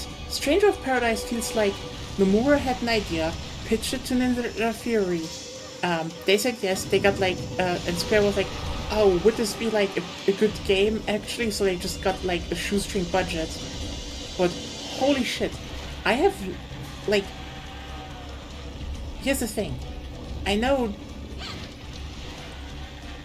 you know, I know a lot of things are, said to be love letters to, you know, Final Fantasy, to a series, or, you know, try to connect the universe, and somehow Stranger of Paradise actually pulls it off. Like, Even though you kind of have the impression it doesn't even want to. I think that is probably why it does it way more interesting. Like, new Final Fantasy with a pitch perfect. Honestly, the fact that Jack just goes so hard on chaos, and then it's revealed Jack is like that because they purged his memories over and over and over, and you're like, God damn it, that's dark. That's just sad, you know? It's chaos. Even. And that, you know, that he decides to become, you know, the antagonist, literally, so other people, you know, rise up and become strong, is like, just saying it here. He is the successful Sasuke of the Final Fantasy universe. He is actually a successful Sasuke. That is true.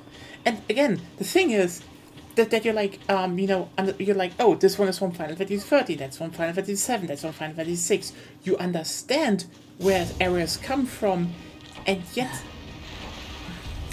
Sorry. I'm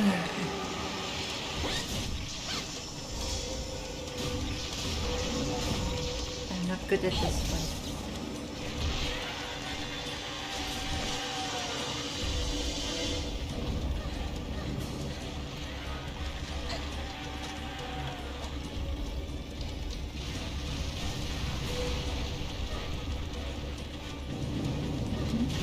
So I need to focus now. Okay. I will try to.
No, that was my fault.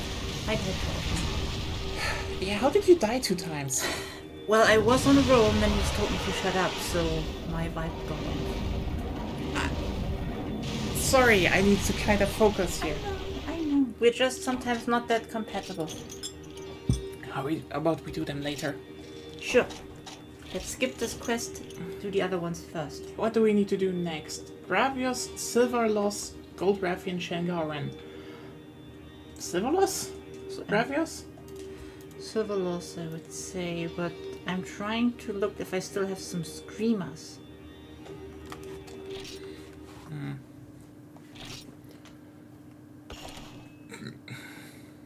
See, I knew I still had some. I think what confused me the most right now was Yus was not dead yet, and so I was like, what is going on? And then I just slept for a second. Because I know I mostly occupy mine and just, whittle it down a bit. But Yeah, that's why I think you have to concede. Either the lance is bad in this game or you're not good with lance. No, you know what my problem is? I have a shit lance for endgame. Yes, And but you we- didn't farm. Okay, do we want to upgrade my lance? I still can upgrade my lance, by the way. No. You would have to do that, on the side. I wanted to do, you said we're doing it, and then you... No. You decided you didn't need it.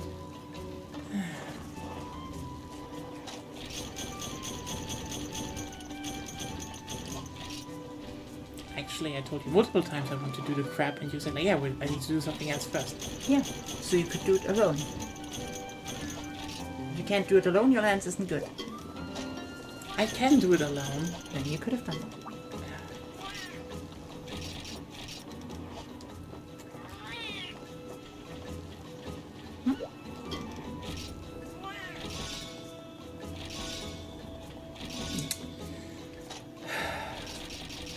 want to do it alone. That's everything. I could have, but I didn't want That's to. understandable. But it doesn't change the fact that you technically could have, but didn't do Let's it. just check how much I need actually for that thing. For what? The other lands. I won't grind it with you now. No, I don't need to grind it really. I won't do one quest for it. Is that not more clear? Okay, that sucks then. Because I literally just need 3 hard Kermito claws. Ah, well, fuck. Then I would have a lot more damage. That's 2, maximum 3.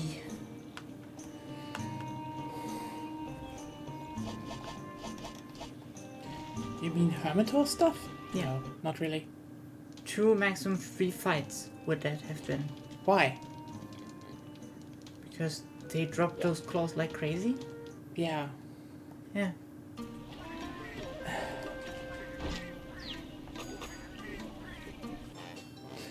Well. I mean, yeah, I could have done that. I really need to do it next time as well. Not. It would be fine if we are not getting through it today. We are way behind schedule anyway. Huh? It's already 23:17. Well, that's normal. I didn't get my last upgrade because of shit luck. And you didn't upgrade your stuff because you couldn't bear the thought of doing it. I just didn't want to do it alone, that's it. Yeah. So what do you want to kill now? Huh? Silver Rathalos, maybe? Sure. It's in the tower.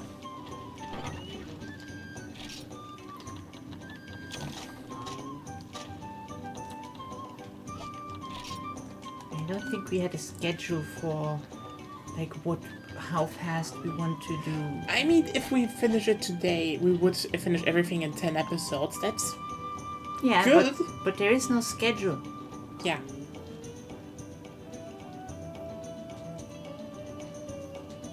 So it doesn't make much sense. I'm bringing a shock trap to capture it. Still need a ruby. Should I also bring one? Sure. It can't jump over both, right? Yeah. Oh. I'm still wondering how everything will go.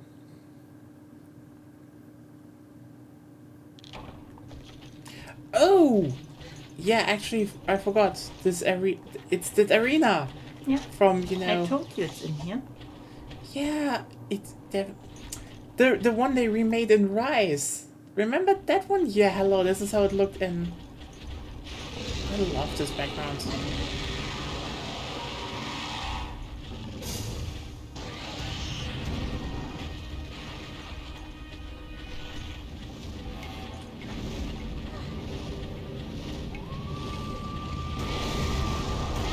How this endless field of tower stuff stretches out.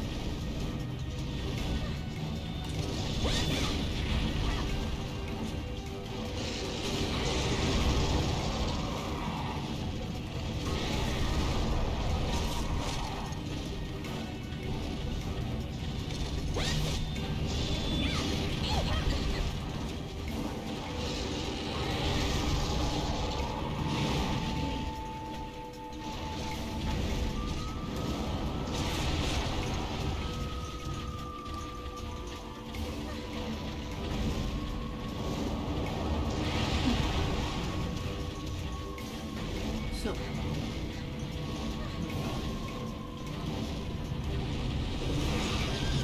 There we go. You can now easily cut them off the tail.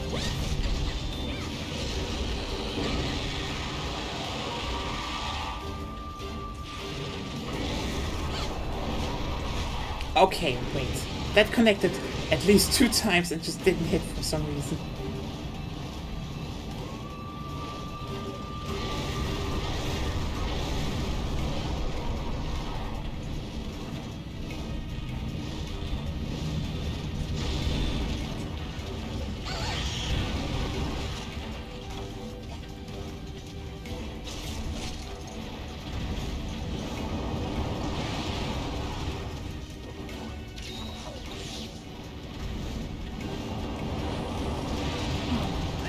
talked about my trailer problem nowadays, so that's over. We need some topics. Some good topics, honestly. I mean, we're all waiting for Astrobot. I thought I would get... Gonna get Astrobot on Friday, early, and then we're gonna play Astrobot the whole day.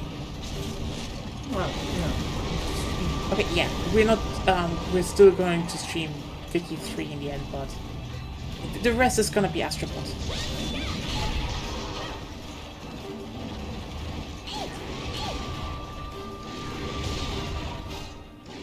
I'm gonna get some good breakfast from the bakery. Just something healthy, and then we'll be, nourished.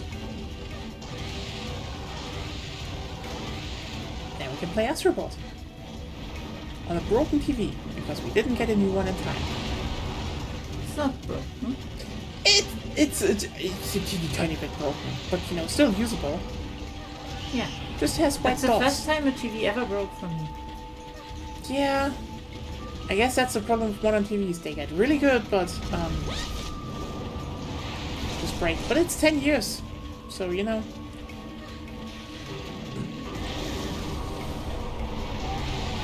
Oh, nice.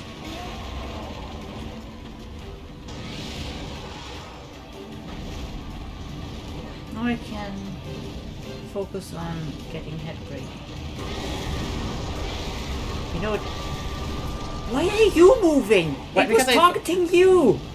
Because, I didn't think it would. It only targets, It targets whomever. You have to actually watch.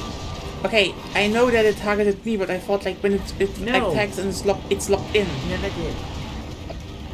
I thought it was the case. Maybe in low rank or something. Or something. You don't even know yourself. Yeah, I You're just just know that. guessing. I just know that it does that.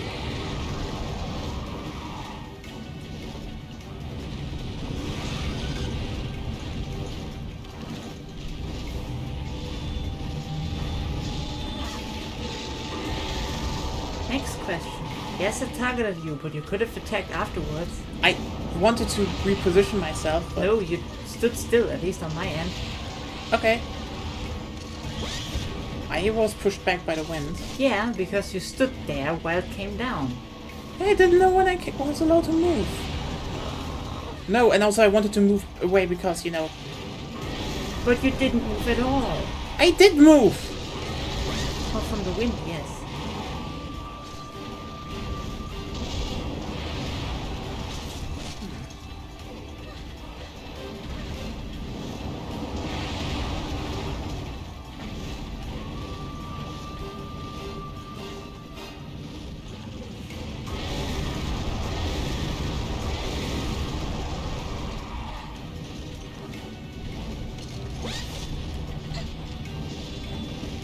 Bit too early.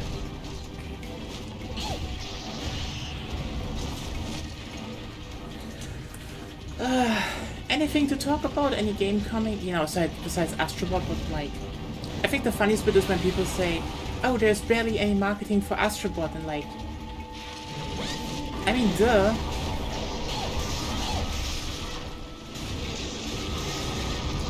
I feel like the two trailers we have already show a lot.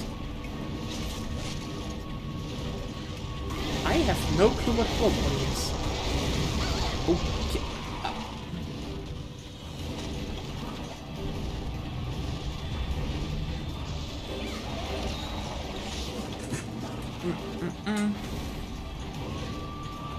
Well, since it was an answer to your question, I suppose it's a game that can come out. It is survival horror. Nice. Maybe that's something for you. Yeah. Maybe. I am not following a lot of them. But then again, I don't really have a lot of money at hand. Need to check the price and all.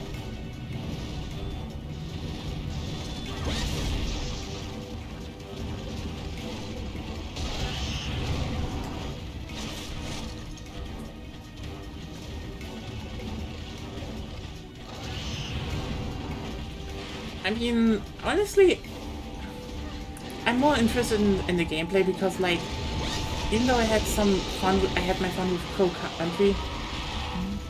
Like that was also you know, claimed by a lot of people to be really good, like the big throwback, and let's just be really. It's not that a lot of indie, you know, survival horror games are, you know, bad games. It's just when people say oh look, it's this and this, it's like mostly just atmosphere, and then the gameplay usually is just very mediocre. Like Crow Country was also just like, sorry, Crow Country was not one of the good ones in terms of gameplay. Like I keep saying, the best indie survival horror game so far is still My Friendly Neighborhood, because it's I mean, honestly, that is okay. I'm gonna say something here. Silent Hill tried a lot in terms of gameplay. The original titles, you know, they tried to have melee systems and stuff. They were they janky? Yes, and that's probably the thing. When people say, oh, the Silent Hill games are less on the gameplay side, that's kind of a lie. They were not focused on trying to be action games, but they definitely tried to be focused on having, you know, gameplay that supported this, you know, you're struggling through this hellhole of, you know, of the town. They had that. They definitely had that. I think a lot of people are always like, oh, it's, you know, less gameplay side, which is just...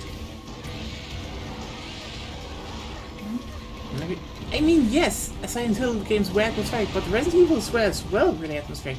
I think they're always just very wrong comparisons, because I think a lot of people try to just cope with, you know, the example of, oh, it's more about atmosphere and less gameplay, and it's like...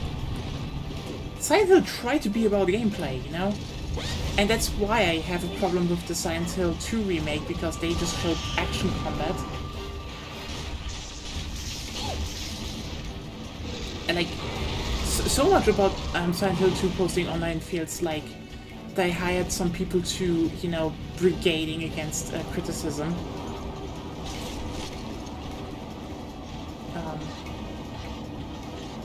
I mean, that's the irony to the degree it was. Again, Silent Hill has very much the same aspects as Resident Evil. The thing is just, I'd say Silent Hill tried to be even more about resource management in a big way. Yeah, that's true, but like, again, I hate the notion that, you know, Silent Hill is not about gameplay, because like it was. Like, don't come at me with, oh, Silent Hill was not about gameplay. Silent Hill was fucking hell about it.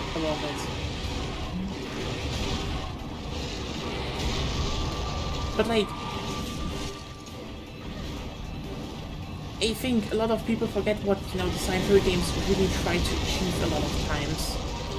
And this is, again, this is my problem with the newer one, because I think the Silent Hill games would profit from having devs that know how to do melee combat.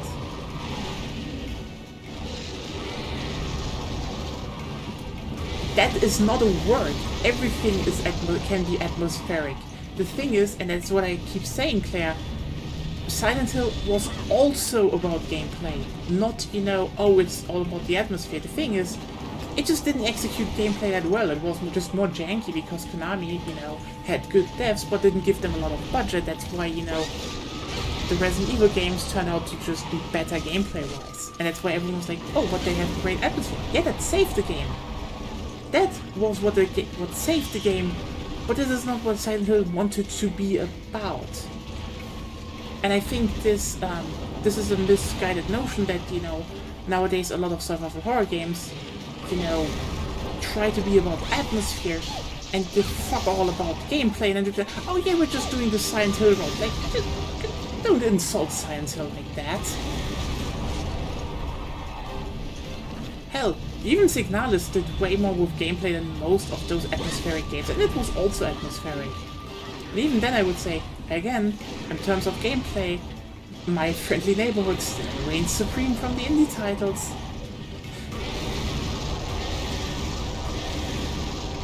But then again, My Friendly Neighborhood is like the one survival horror game that understands survival, like indie survival horror game, that understands it more than any else, because it actually, you know, gets the tropes done in a setting, and you know, tropes and atmosphere done in a setting that is not supposed to be scary, and that's one hell of a big achievement in my opinion. Like, let's just okay. Another thing to throw out that probably will piss people off: making a dystopian looking, or you know, scary looking survival horror game. That's easy. That's just fucking easy. Comparatively, like, sorry, Sure. people get scared so easy nowadays. Remember Slender Man? There are people to this day pretending Slender Man is scary. It's just a guy in a suit. No, he has an oversized sock on. That's what's scary, because he's stinking probably. The one legitimately creepy, you know, a thing that was coming, and I'm going to say this, you know, from the horror scene back in the day, was actually Five Nights at Freddy's. Like, the actual creepy design? Sorry. You know, you can show me those characters and I'm like, yeah, those are unnerving. Because again, just animatronics, and there's a very fine line between, you know, it's an animatronic that, you know, is just inherently uncanny and an animatronic that is really uncanny. The game's, you know, kind of sucked. Like, I'm not saying different. And the developer sucks as well. I wanted to get to that point anyway, so yeah, don't buy those games. The guy sucks hard. It's just, when we come to, you know, good creative design, the Five Nights at Freddy games just got the design better done, because most other shit is just like, yeah, it's some weird, gross tentacle stuff. Tentacles aren't gross. Let's just make it, yeah, but then they're like, let's just make it low poly, and everyone fills in the gaps with, like, you know, some noise and, you know, CRTV filter, like, and at that point I'm like, daring today, aren't we? I'm sorry. Maybe I'm just harsher on them because, again, I play a lot of survival horror, and honestly, I'm kind of pissed that I'm seeing, like, a lot of people nowadays pretend they are survival horror fans when I, you know, saw them for years not talk about survival horror in the slightest. It's like, hey, tourists, yeah, I get that, but, like, you know what? Maybe I probably will look into it. I probably need something anyway soonish. Oh no, right. I still have The Evil Within 2. That game is shockingly good still, yeah? Can I just point that out again? I'm, like, honestly, I'm just fucking, I just find it so funny how, I played, you know, The Evil Within 1, and I was like, oh god, I have to go back to Evil Within 1, and, like, now it's like, oh hey, I have to go back to The Evil Within 2. Like, I'm sorry, that game is legitimately good, and I truly hope we see a third entry.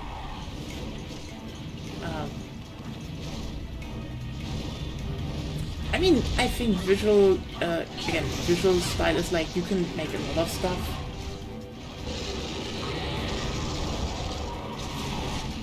I think nowadays devs can actually reach, you know, pretty good, you know, graphical standards for horror games anyway, even indie. I don't think the PS2 era is like the best they can aim for, because again, you have My Friendly Neighborhood, which is stylized, amazing, and so with one of the engines you could make like a Bloodborne looking game. Maybe you need a bit of a bigger team, but like, in terms of 3D, that's achievable. Do not forget, the weakness is the wings. I know, I try to hit what I can, but the wings are high up.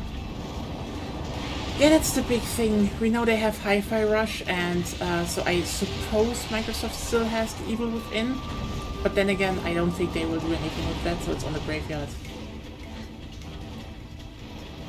Maybe The Evil with Gotcha. Yeah. then again, oh yeah, I'm still looking forward to it. Shadows of the Damned Remastered is coming on fucking Halloween, and I'm gonna stream it on Halloween. Yeah. Oh god. What did you say with Gacha? Oh, nothing. Yeah, I mean... Yeah, they probably will do Hi-Fi Rush 2 first. I think they was working on that anyway, so... It's kind of funny how Krafton just got a free game, basically. Like, I'm sorry. I don't know how good Hi-Fi Rush 2 will be. Like, I mean, Hi-Fi Rush 2 was a good game for what I know. I haven't played it. And I don't know if I can even stream it, because, again, there's the whole licensed music thing going on, which probably is fun, but I need to make time in, you know, my free time to play that if I want to. But like, yeah, the studio got closed, and then Microsoft was like, you know what, we can just sell that off with, you know, because Krafton wants it for some reason. Who cares? Cool. Microsoft, you literally just gave Krafton, like, a free game. Like, what? I think you said that already. I mean, in the sense that, you know, people No, will buy you to said that spite already. Microsoft. You still said it already. Then I didn't say that, the last part. Free game? Yes. Everything else, just added stuff. Oh well. Not relevant.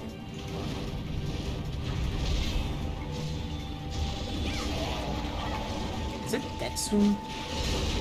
Maybe.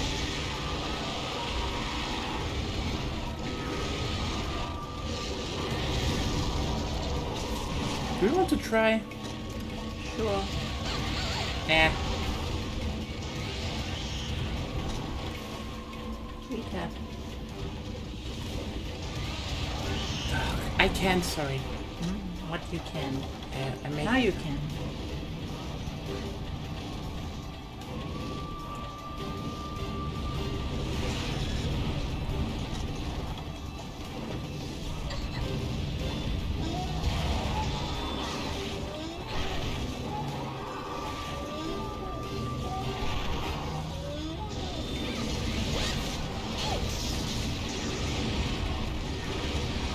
Here. There's targeting here.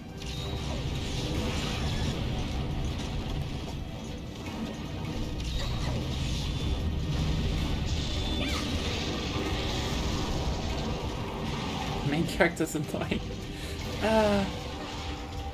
So I guess every game from them has their gripes. I wish there were games again that would even remotely interest me. I mean, you are interested in Space Marine 2. Yes. I am interested. Like, I will like the gameplay and stuff.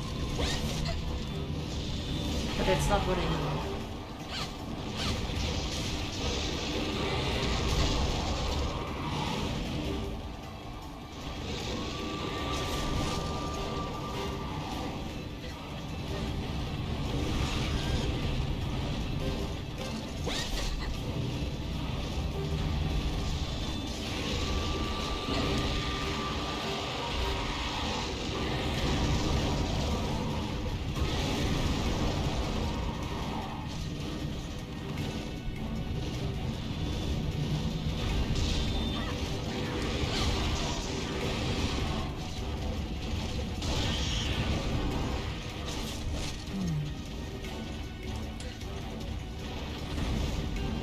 Without Art of Achieving, those fights will take a while. Yeah, I don't think we will finish it today. That will.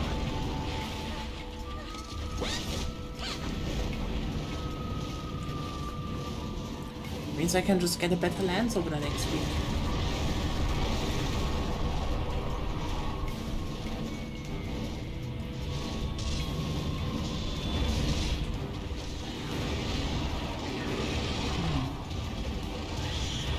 One reason is that the hit box of the head isn't a weak point for silver wrestlers.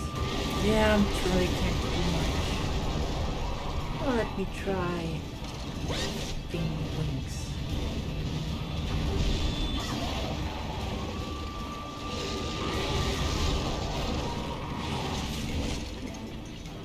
Let's just say there has not been a game in years, I think, that really was like, oh, I'm fascinated, I want to play that. I mean, Astrobot is coming.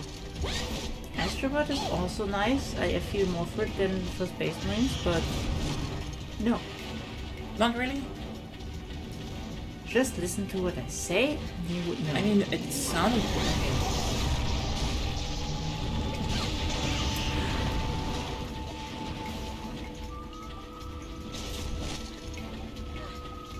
When I say it hasn't happened in years, Yeah, That that's why I was means- confused. it hasn't happened in years. Right?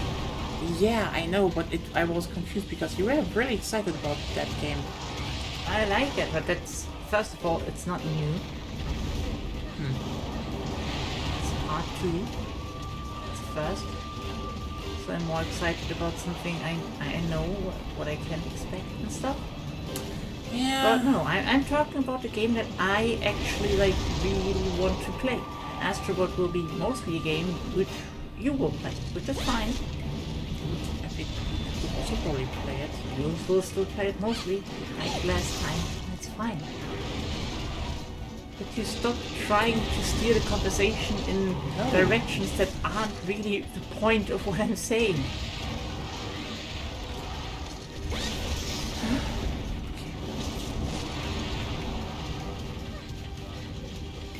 That's how a dialogue works normally, okay?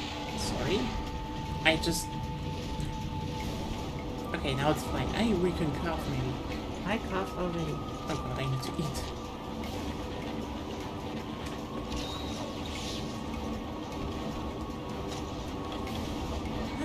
So I will get ignored again. No, I think...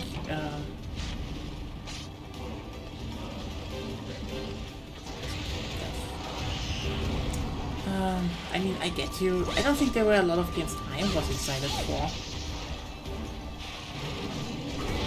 Frankly, the last years have been, you know, a release of good games. But like, I don't know. What was the last game that really got you? I mean, I know Bloodborne did. Yeah.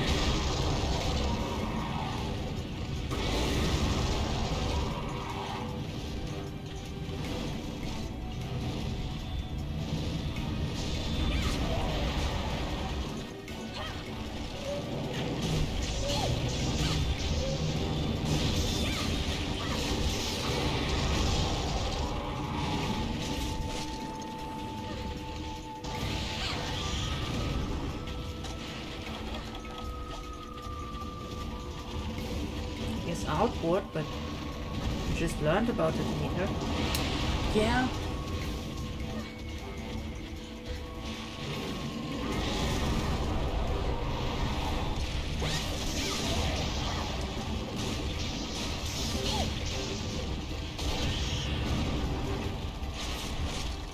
Maybe I have too high standards. Who knows? What? Maybe I have too high of standards or too different ones than what's actually produced. I mean, honestly, the big thing is, like, even the games we liked, we haven't touched the sequels in years, even though we should be interested about them. But I wasn't. Really? But you were interested in the next two Horizon game. I remember that. Yeah, but then I saw the trailer and was like, fine.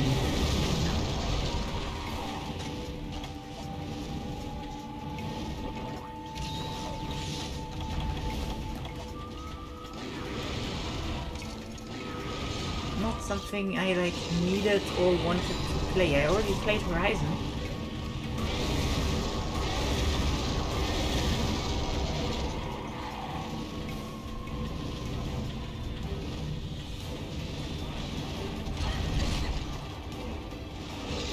We had real, like, lots of fun with Horizon. Yeah.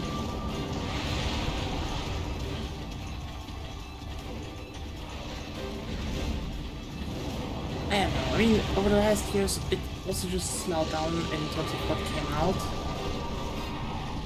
Like, And it seems still like too much mid is being used. you know what? I don't think it was also to a degree, that there are, that like bad. I don't think, the games are bad, but I think a lot of them feel like, they're making a kind of sequel that is made so, new people to a series can just join and be like, oh look, this is my first game. Like, for example, Luigi's Mansion 3. By the way, Luigi's Mansion 3 is not a bad game. Quite the opposite. We played it and we had a good amount of fun with it. There's great moments. Like, honestly, I would say one moment is probably one of the best moments in the whole series because you're like, I don't know, I didn't expect a Nintendo game, especially Luigi's Mansion game, make me feel like shit so, expertly, actually. That was just hands down really good. But you see how they took the edges off and, went from some of the originals, away from the original stuff. So, it is more approachable. And I think that happened to a lot of games. Like, either, a lot of them are just straight continuations, which can be fine. Like, to a degree, I'd say, yeah, it would be kind of weird if, the next God of War game would, which is apparently, we haven't played that yet as well. And we probably should. We loved the fourth entry. That was great. I wouldn't say I loved it, but it was fun. Oh, a Ruby. I don't.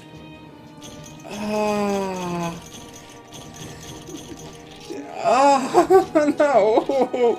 Can I just? Okay. You know what they have to? They should make some form of trade system in Monster Hunter. Yeah. Some form.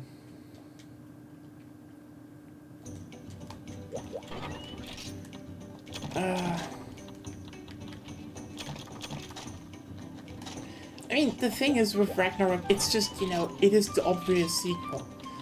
Obviously, they, won't change a lot about it. Which makes sense, And, Horizon Forbidden West is, from what I gathered, Horizon, but more. And, yeah, it is kind of obvious that, they change platforms. The new platform allows, more and bigger stuff. They make a bigger, more fleshed out version of the first game. Also not bad. I think the biggest... I already didn't play the DLC because I was finished with the game. Yeah, I know, but like... you at least know why the sequel was made. It's made because of money. Also because, they kind of, again, what I said, they probably wanted to make it with, with better hardware. They want to make a bigger game. And it is also just like a very normal thing that devs do. Yeah, but it's not a reason to make a sequel. That is kind of the most normal sequel. No, just because you have better platform doesn't mean you have to make a sequel. I think the reason you make a sequel is mostly because of money, because of brand recognition. I mean... Sure, the devs might have wanted to do it anyway, but I don't know that. I don't know the devs. Honestly, if you think like that, you will sour on every new release. Remember Super Mario World 2? Yeah, that was when you were young. That's not the point.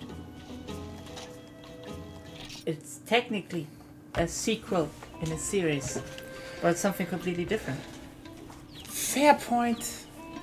But hey, they are not doing those anymore. Oh, wait. Yeah. Like, let's just be clear here. If we're saying this generation, they're gonna be two big budget collectathons, and frankly, the Sony one looks better than the Nintendo one. Nintendo does the collectathon? Yeah, Super Mario Odyssey, which from what I know is, a good game, but, not that much focused on platforming anymore, and it's just like a lot of, just you collect shit. and it's weirdly out of order. Yeah. Yeah, I remember some things about it. Like, Wasn't catched by it. That's what I mean. What? I'm probably too old and have seen too much. I think that is definitely our biggest problem, because like even now that you announce like, oh, there's a new survival horror game coming, ironically, and I'm like, okay, it's probably gonna be fun, but hey, if I'm gonna play that, do not expect me to be like the almost always say, oh, this is the new big thing, because here's a big thing I want to point out. When you play a lot of survival horror games, you have seen them at some point, and like a lot of people praising, especially online praising a lot of indie. It should be the Single Beam of Moonlight, right? Yeah. It's a Single Beam of Moonlight. Yeah. Okay. Barely play them and just have just remember, oh, this is like that, maybe that one game I played as a child. And let's just be real here. Most of them played them probably for like an hour and they quit because they were afraid. I don't know. Why you always seem to know that? Because that's how. Here's the thing.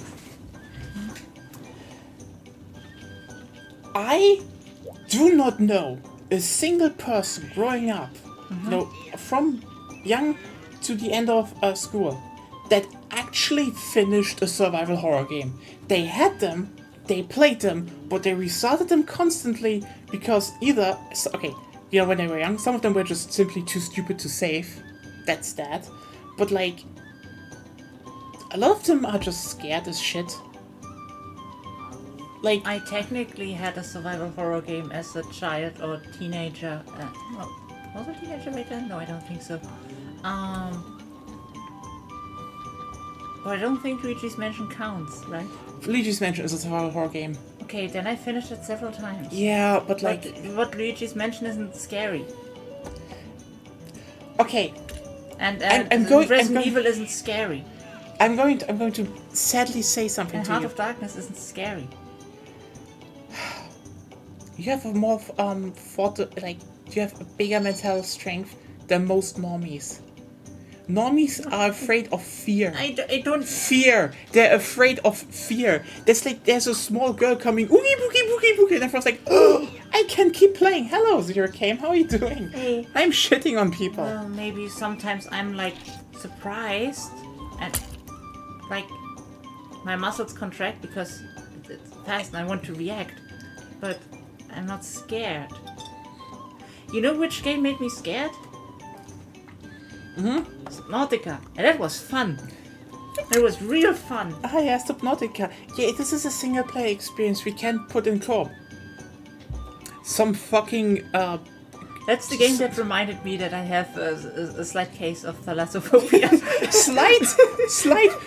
I literally was like, oh, look, I built this amazing. So we installed a co-op mod just for everyone interest, because there is a co-op mod, because like co-op is possible.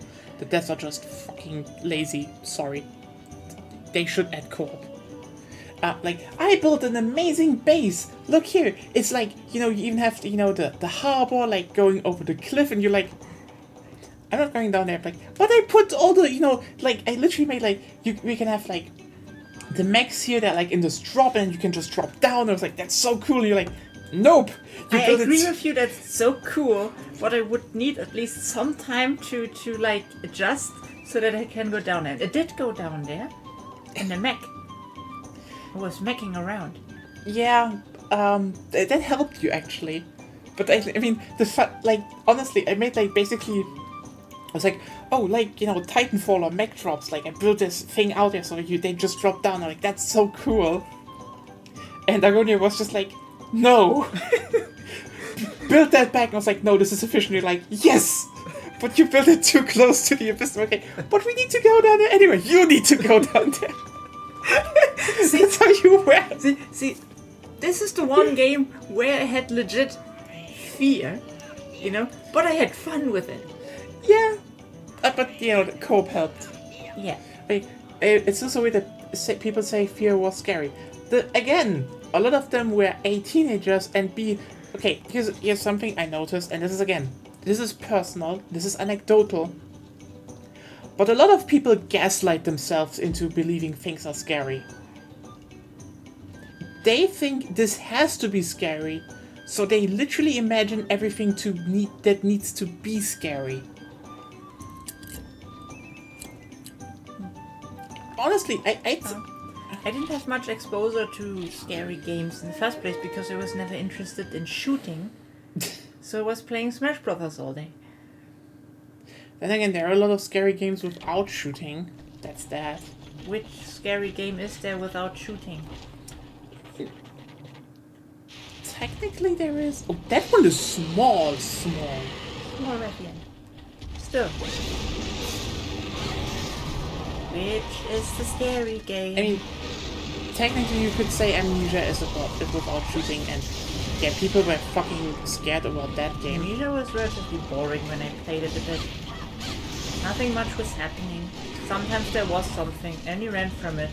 And if you didn't know where to go, it would catch you, and then you had to continue. So why would I care? Also, excuse me, Claire. This is a wyvern, not a dragon. Yes. Yeah, I have to agree that this is a wyvern. I know how some people are like, oh, but you know, there was no really categorization of fuck you, monster that exists. There is no one. For Monster Hunter, there is a categorization. Like, there was, yeah, sure. Dragon Man, you know, was just like vaguely similar concepts across, across the different cultures, but like, but yeah, the monster that came along, and sorry, that categorization is better. No, wyvern. Quite literally. Here's the thing. Wyvern has 2 legs and wings. Dragons have 4 legs and wings. At least. At least. At least 4 legs and a separate pair of wings, while wyvern only have 1 pair of legs and a separate pair of wings. Yes. Honestly, I fucking love that categorization because it is just so easy. Yeah. Except when they don't. What do you mean? Sorry, no, in Monster Hunter it is insanely consistent. If you know, because Tyrex, for example, still only has 2 legs and a wing, and a set of wings. They use their wings kind of like front legs, but they're still wings. They're not, you know, legs. Ugh. Triple threat. Yeah, that's what they're called proto-weapons. I mean, yeah, but like, Huh? No. You need to keep in mind. Okay, so Elder Dragons, again, are generally, dragons, specifically elder dragons, and things we can't categorize yet. That's the thing. That's the big thing. Canonically, what the category is for. They're like Elder Dragons have, you know, a certain there are basically a certain set of stuff that you get. Could you stop aiming? I Elder already Dragons- said everything. Yeah, you're right. Saying nothing new.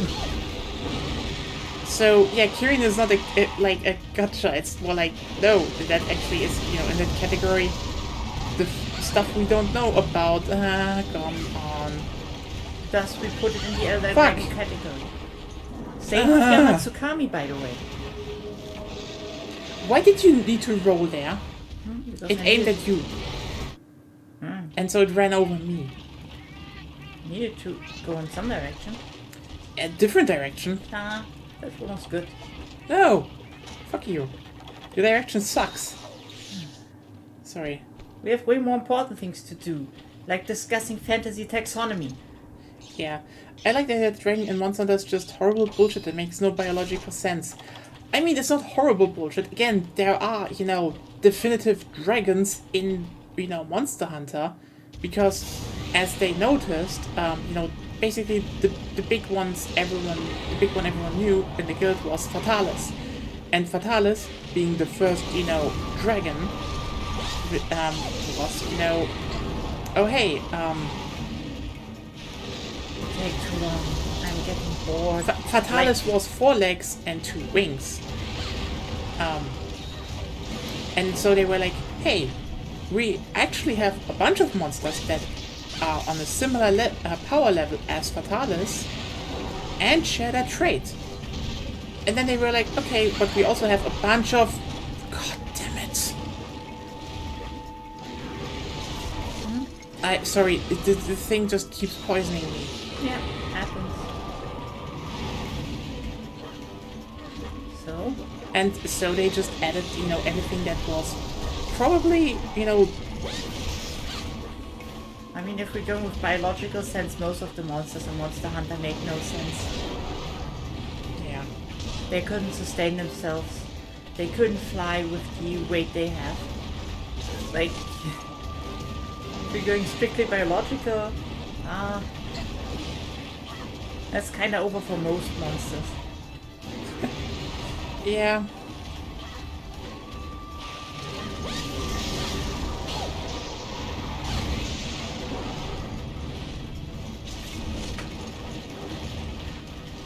But then I also need to point out that I think the biggest problem is that in later entries, I'd say, like, a lot of devs started giving a shit. Because they started categorizing stuff that, should not have been an Elder Dragon as Elder Dragons. Right. Dalmadur. Here's the thing. Dalmadur has the power of an Elder Dragon, the size of an Elder Dragon, but let's just be fucking real here. It's a snake rider. Like, we already have the category of, wyverns longer than,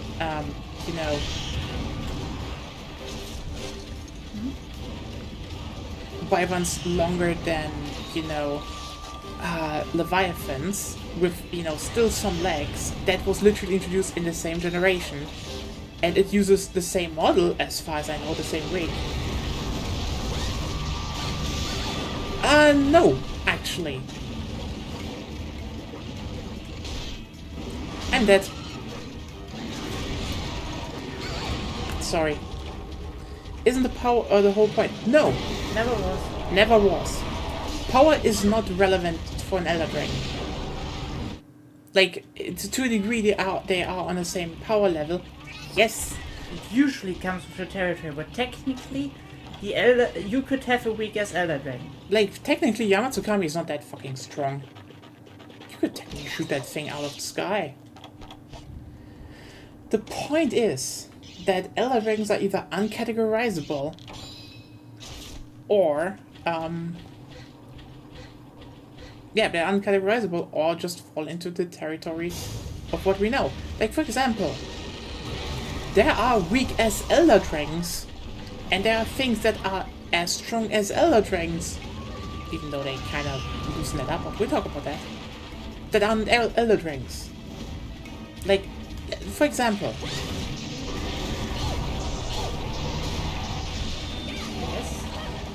if you look at one of the literal flagship monsters, forgot the name, the Black Edgelord Dragon. Oh, that one.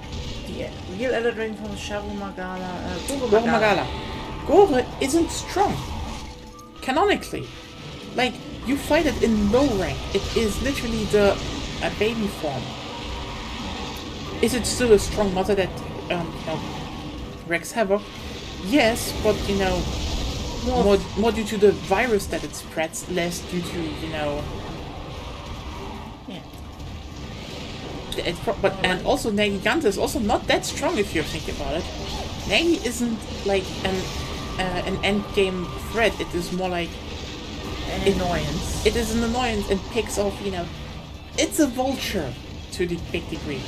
It just eats shit that probably wouldn't be eaten otherwise. I mean, Rajang is stronger than Kirin. Eats them. That's probably the next one I wanted to point out. Rajang is a monkey. And yet... It's a Pelagi.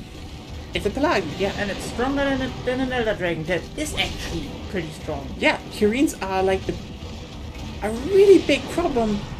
And yet... the fucking monkey hunts them. And eats them. As basically... And it's not an Elder Dragon. And it's not an Elder Dragon.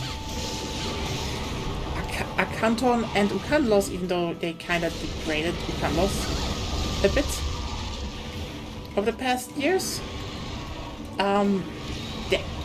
they are wyverns. They are not Elder Dragons. And yet, they have the size and strength of Elder Dragons. And like, yeah, sure.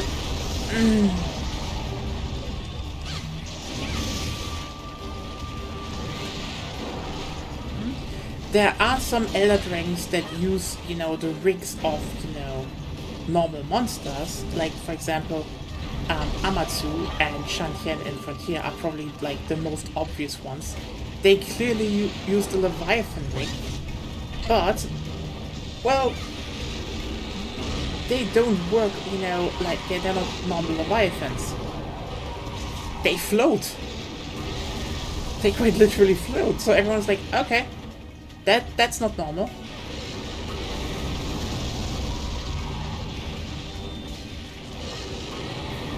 So everyone's like, okay, they have, some power that is not, natural or supernatural. They're an Elder Dragon. Technically, there was also an attempt to try categorize them with like substance in their blood. Mm-hmm. That was also a thing. Yeah. But I don't know where that is canonically. I don't know. And that's definitely the thing why I have a problem with Dalmadur, because Dalmadur is just a big snake. And yet it's categorized as an Elder Dragon. And I think because, what probably happened is they designed Dalmadur and then realized they could use the rig for another monster.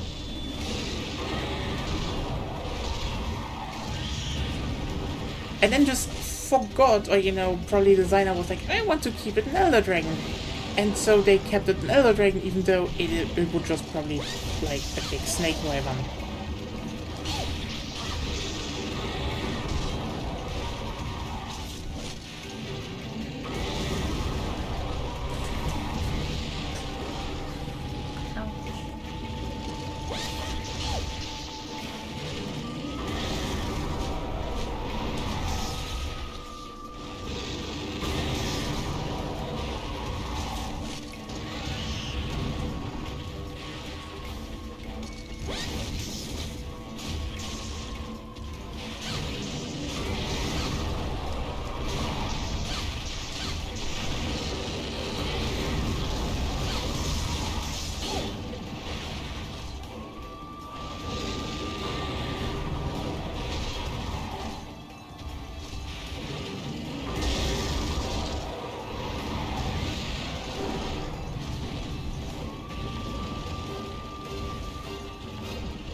You realize by now. What?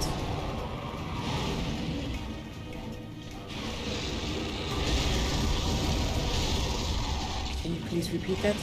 Have you realized by now? What? Oh. No, you could have told me that. Oh, I haven't. I don't have them. I have them, and I already tagged it. So I forgot to take them with me because I didn't think we want to catch them. I just tried it and got some free hits in. Isn't that fine?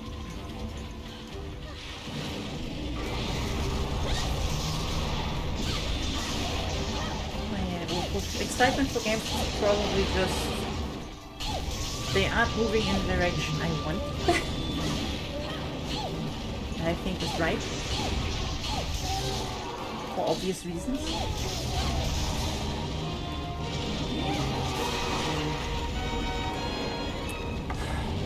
Like even with Wilds. We will play Wilds, we will have fun with Wilds.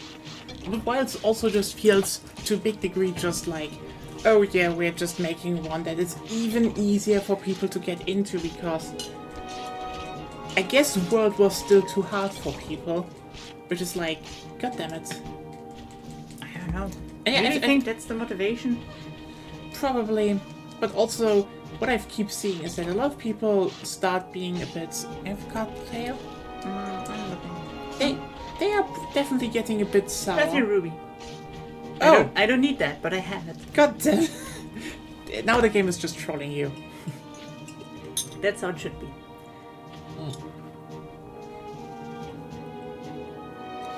Yeah, because I think from what I saw that a lot of people are now, getting into the whole, this is maybe a bit too much in terms of, what you can do with a weapon, because that's the power creep they are getting into, which they will definitely have a problem with.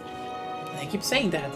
The more you add to a weapon to be like, oh look what you can now do with it, the more you need to decide how much will that matter in terms of gameplay. And the more they add, the more they need to tune the monsters around them. And the more they tune the monsters around them, it was the shortest one, but it can be a lot shorter apparently. Yeah, for me it wasn't even the shortest. Damn. How small can Rathians be? Very small. And now I have to think how those small ones procreate. Maybe they grow fast. Maybe they're very stretchy. I don't know. Maybe they're very stretchy. No! Just no. Maybe Rathalos. No. Whatever you want to say. They don't. I'm saying they don't have direct intercourse. Rathalos is like leaving a sperm package, and the Rathian is just shoving it up there, and then it's good.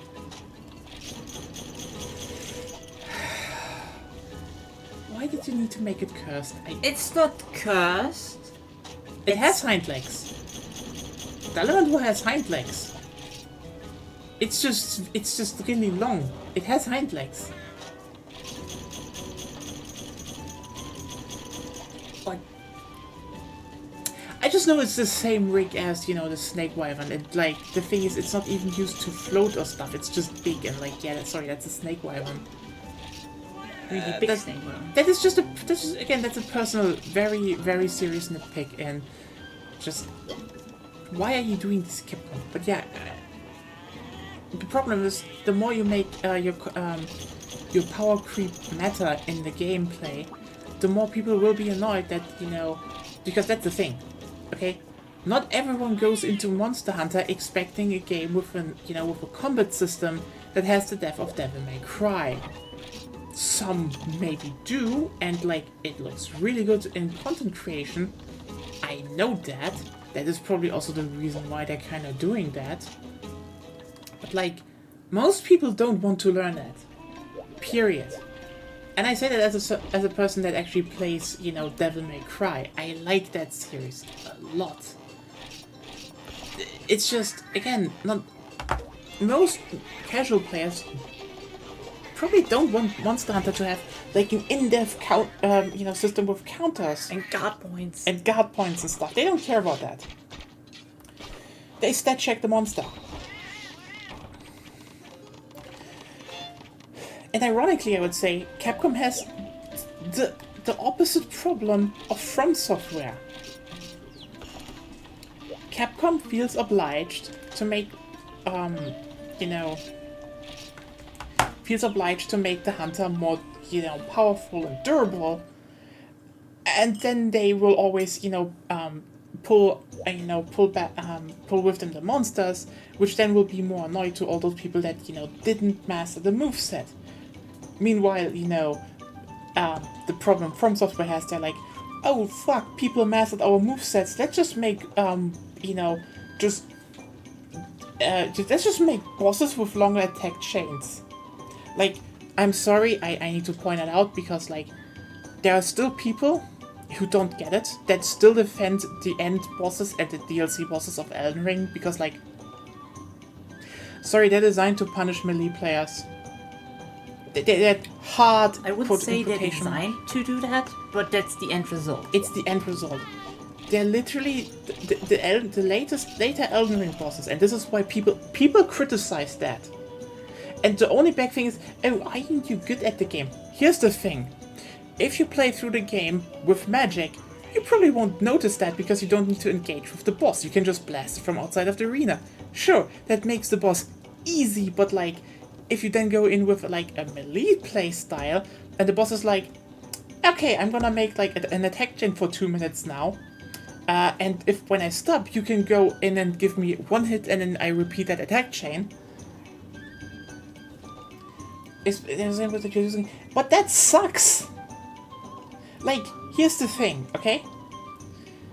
Yes, summons are basically something that... Okay, let me put it like this. Every single From Software game, from Demon's Souls up to Dark Souls 3, up until this point, were made, okay, so that you can play, that you can finish them with any play style, one-on-one. That is what every boss was at the core designed to do. And here's the thing: Spirit Ashes, and yes, They are core mechanic. they are part of the game. No, they're a core mechanic. They're core mechanic. That's true. They're just fucking boring. They are boring and also are more of a fucking crutch. Like, if you, and this is it's a big thing, if you really need like another body in the fight to distract the boss so that people have just some time to heal or do shit, you know, besides the long attack chains, then you have designed a bad boss. Yes, you have to use Spirit Ashes, but it's pretty fucking bad. Again, if I you don't use them, but you have to use them later, basically, if you want to. That's not the point. Yeah. I'm trying to make, okay? Okay. So Sorry. try not to interrupt there. I don't use them. I don't need to use them. But it basically, it's the same thing with or without Spirit Ashes. Spirit Ashes makes an opening if you use them correctly. Yes. But you don't need them. So the only difference is how long I need to wait till the boss is attackable. Yeah. Which is relatively boring from my point of view. Yeah, but that's the thing. Like, Spirit Ashes, yeah, core mechanic, you should use them, but also, let's just be real, they're a fucking crutch. You shouldn't have a game where you need them. Especially since the bosses aren't even designed around the Spirit Ashes. Yeah, like, the thing is, the bosses are clearly designed that you fight them one-on-one, because, you know what? The bosses have the same attack pattern as they have in fucking Sekiro. But in Sekiro, you can parry nearly every one of their moves and That's use them not to the create point. openings. That's not the point, even though it would be nice if you could Sorry. do that. I'm just saying the AI isn't really smart to handle multiple targets. That's why Spirit Ashes work. Yeah, and that's the thing. If they designed the bosses and AI that they could handle multiple targets, well, suddenly you stood in front of the same problem. Spirit Ashes are only, you know, designed around them because they abuse a problem in the design. Like, sorry, that is not an excuse. That is even a more damnation of the designs of the bosses, and it pisses people off rightfully. Elden Ring just has badly designed bosses, just because you can beat them when you know, basically summon a bunch of bodies and distract the AI that you can beat them in a reasonable time. That's just, again, Yeah, bad you design. kind of need to be more concise, because you can beat them without, no problem. Then you just have to wait. Yeah, that's the problem. Wait time. It's just like, oh, I'm looking at the boss, and the boss does the same attack chain again. Okay, after that attack chain, I can't attack because according to my trials, it makes another attack chain then more often than not, so I have to wait till it makes a specific attack chain, and then I will attack. Or, you know, even worse, than they have just sometimes, they just, you know, oh, you made input, no, I just extend my attack chain now, fuck you, you cannot punish me. Which is like, again, Spirit That's Ashes... what I said right now. No, that's not what you said. It's what I said. But like, yeah, it just makes it into a waiting game if you try to beat them, you know, how a boss fight is supposed to be played in every other game. Again, Spirit Ashes exploit an AI problem. Well, it's They the are not the fix, they're a patch. Well, it's the same with co-op. Like, if you go in a boss with co-op, and one person just distracts the boss, then you have basically the same thing as Spirit Ashes. Yeah, but this makes it even more interesting because if you think about it, why the fuck do they make a game where where you basically in the later parts have to summon bodies into the arena to abuse the AI, which would be the same result as if you had a co-op partner and don't give you full co-op? What the fuck? But yeah, it's like, that's the thing. But you should calm down. You're way too Sorry. aggressive. Can I point, do we want to do Gao Ren Yes. and then... Yes. Oh. Is it the right one though? You have the more accurate table. Approaching Gao Ren. Yeah, Then- you're way too aggressive. Like, I'm sorry. It just... no, sorry. It just for me a bit... I think a lot of people defend Elden Ring and just don't realize the fact that Elden Ring is... Like, let me just put it like this. There's a reason Elden Ring got mixed reviews on Steam. People got pissed. They went too far on the thing I kept saying they are going into that direction. And it happened. And yeah, you can, make excuses how you can beat shit. But here's the thing. I mean, you can beat the thing with bare hands if you want to. Just takes a while. Yeah. But here's the thing. Here's a big thing. Every single From Software game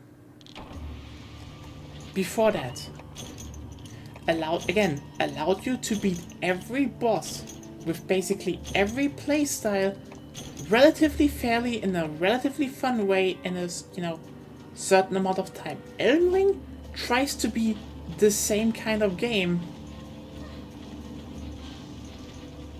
You want to go to 2 first? You have to. Oh yeah.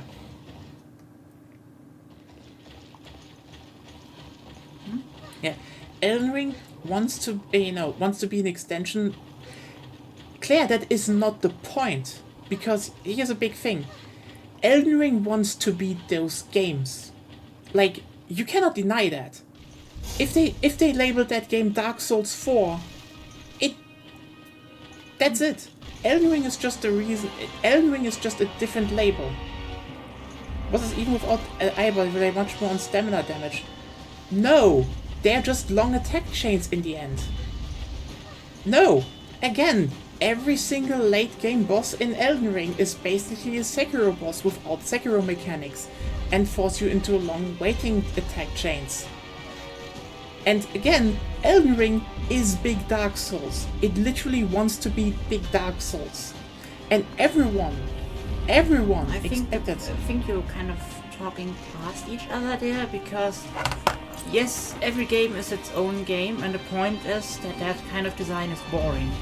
A lot of bosses can be staggered with weapon arts and jumping attack, not the later bosses. Again, they have long attack chains that if you caught in them, you die. And yeah, in the beginning, you do that, but also, ever thought about the fact how stupid that is if your main way to defeat a boss is to just do jumping attacks on repeat on them? Because at that point, again, and people ignore this mechanic because they aren't classic Dark Souls mechanic. That is not the point. The thing is, Elden Ring Weapon arts are a Dark Souls mechanic. are Dark Souls mechanic. Was But already in there. But here's a big thing. Again, you're just pointing out, oh, but you can defeat a boss in these ways easily. Yes. Claire, look at what Elden Ring offers you in terms of playstyles. How much? And you're like, oh, but you can just use magic, Spirit Ashes, or the jumping stagger attacks to make massive damage and win the fight. The problem is that a lot of, again, the late game bosses of Elden Ring invalidate 80% to 90% of playstyles just because a handful work. That is not to say, oh, everyone else is stupid. That is saying, listen, the game comes at you with saying you can make all of these diverse characters, But fuck you if you don't play them in a very specific way in the end. That's it. That's why people are pissed. Because you cannot have a game that promises you freedom of expression in terms of your gameplay, on top of freedom of exploration, and then in the end basically say, okay, fuck you, if you don't do this repeatedly, you will have a bad time. Because yeah, it's not just that you do some jump attacks, it is, and I know that, basically only jumping attacks, and you still have to wait out the attack chains.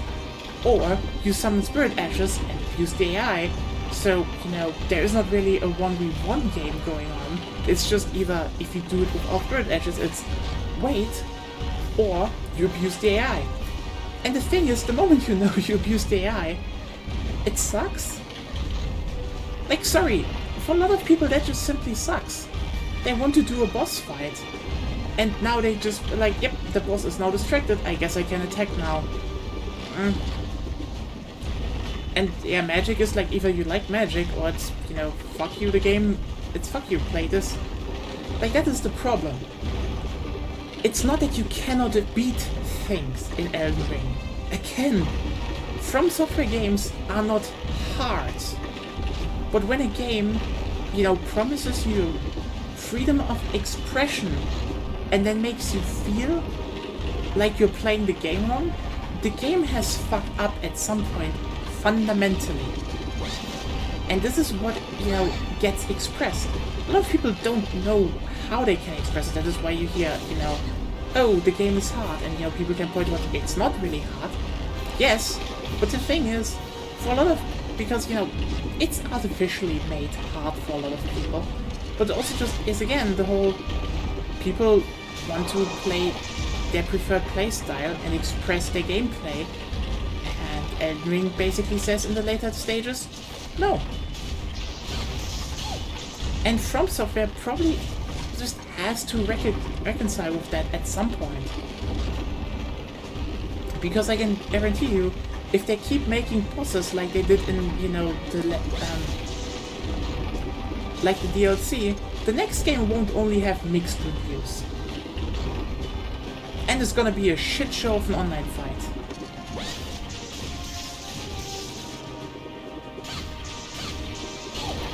Ironically, that's even not what, I don't like about Elden Ring. I don't like Elden Ring because it has a shit open world. I mean, the open world also has problems, but that's a different kind of topic. Yeah, that's just my vibe mostly. You want to activate the Dragnator? Sure.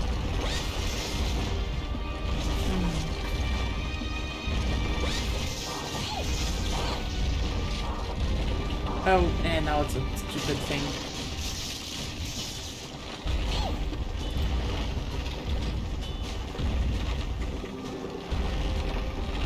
But yeah, the thing is that again, and even then, a lot of people are just pissed off. This isn't just, people don't know how to play. It's even though they definitely exist. Those people exist, but again, I think the biggest problem they have is that Elden Ring makes people feel like they are playing the game wrong. And that will be a big problem down the line. Yeah, because as much as Elden Ring is Elden Ring and every other game is every other game, it's from Software. People want what they had before. I mean, Elden Ring just copies basically all of its mechanics from Dark Souls. It wants to be like Dark Souls. It's not Sekiro where you can say it definitely is its own thing. It wants to be like an open world version of Dark Souls very, very badly. And again, that is not the point. There are a lot of games where you could say they are not that hard. Again, I will say, as I keep always saying, Dark Souls needs a hard mode. That would literally shut up the whole discussion about easy modes, because the thing is, the main game is already easy. And no matter the playstyle you play, there are a lot more, classic playstyles that are just broken in Dark Souls. And even then, Dark Souls is way more of an easy stat check game than, again, Elden Ring. Elden Ring is way more, again, evade the dodge chain attack game than...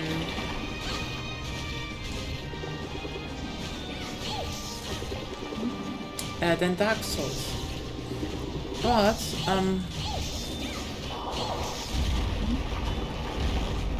okay, what about just where I want to? Yeah, my brain. It's just Shengo, and it shouldn't be hard. Yeah, it's just different things, okay? It's just the fact that they are going to design themselves into a bit of a corner with it. While Monster has the opposite problem.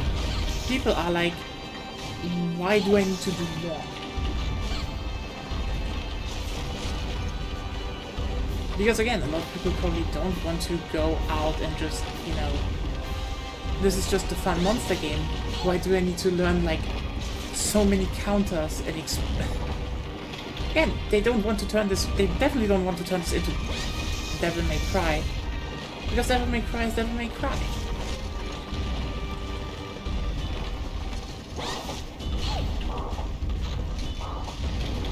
Oh well. But we need to see what From Software is doing. Which is probably, the other point why I would say we haven't seen anything of a new Bloodborne game. Because, let's just be real here, even if From Software wanted to do Bloodborne, they wanted to do Elden Ring first. And, I think the big reason why we haven't seen, a Bloodborne Definitive Edition or remake yet is he probably gave it to Bluepoint. And Bluepoint probably is not, turned it in from a remaster into more because the code base is probably just ass. I have to say a funny anecdote though. What? Funny anecdote. For most of Elden Ring, I couldn't even summon Spirit Ashes because you not necessarily find them. Oh yeah, it's also a thing that happens. Like the stuff to summon them. Again, but that could also be because I am playing the German version. Because I have to. Because that's forced on me nowadays. I can't play. We can just change the console. No, I can't change the game. I have to change the console. That's not the same. Yeah, it still sucks. Yeah, and it's not good if you have the usual arcanus of Dark Souls but badly translated.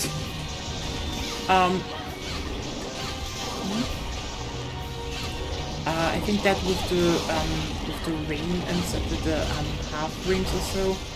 There was this Halo thing. What the fuck are you talking about? There was something with runes that only activate if you have something. There are lots of hidden walls in the runes. No. I mean, there was a mechanic that was also just not explained well in English. That's fine. Not having things well explained is very typical Dark Souls stuff. Just explained wrong, No, so badly translated.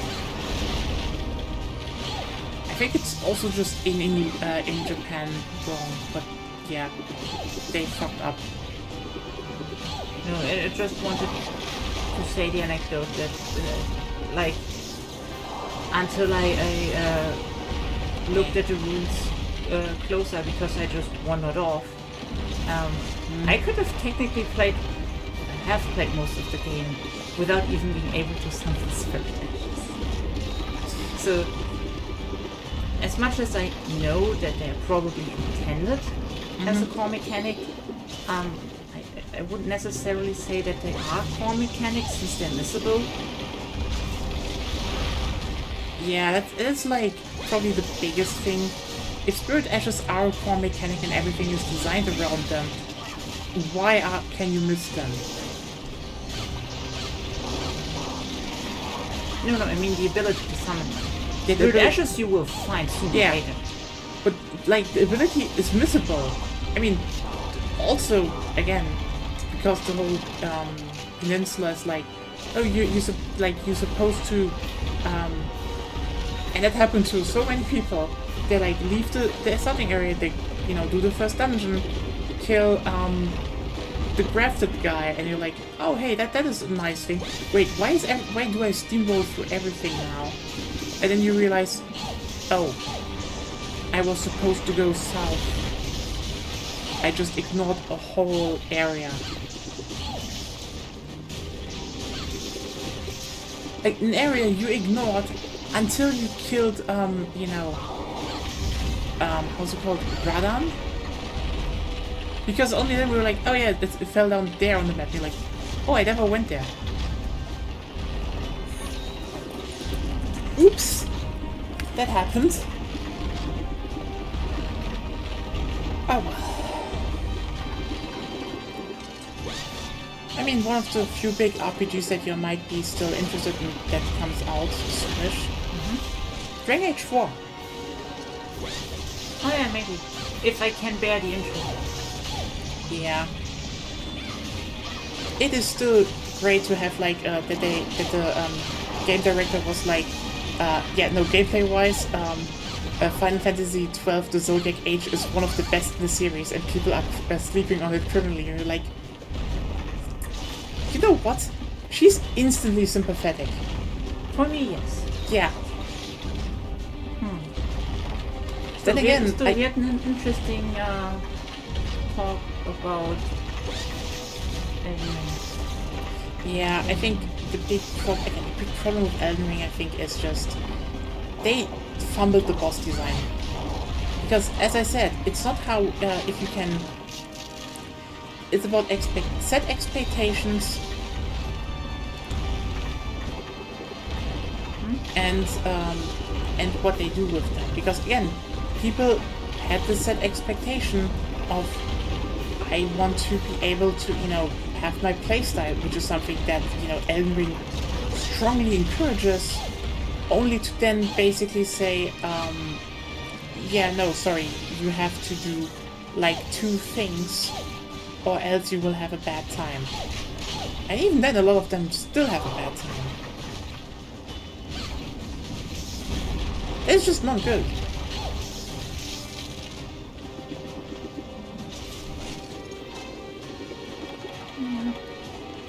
I miss Kos.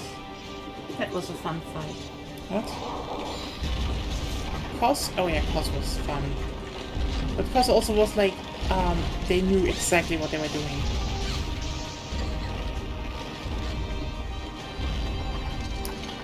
Oh, fuck! No!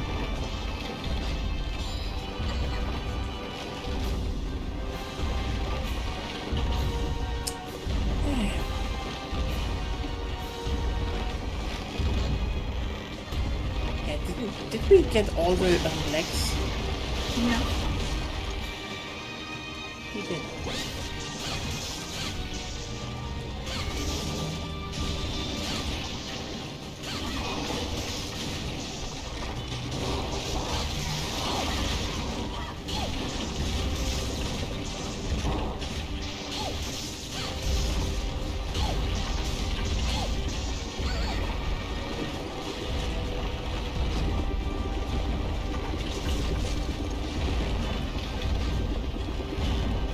Oh yeah, quick notice, in I think like 2 weeks or so, there probably won't be a stream on Sunday, because I'm going back down to my parents and renovate. So that is going on. That will happen.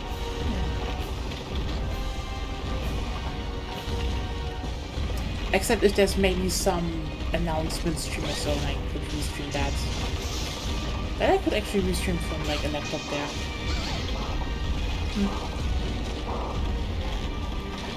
When I think about it, is there a game that you could make like a good one-time session of that I could stream from like a relatively underpowered laptop?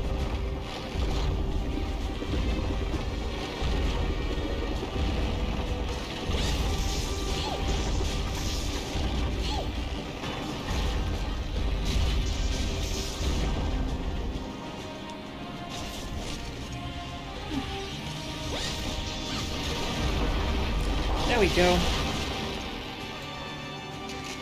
A whiffed faith. So, you're right. Oh, I didn't think about Space Station 14. I could definitely... I can do some Space Station 14 streams. I could even have my avatar going if I use the laptop camera. Just need to get the microphone with me.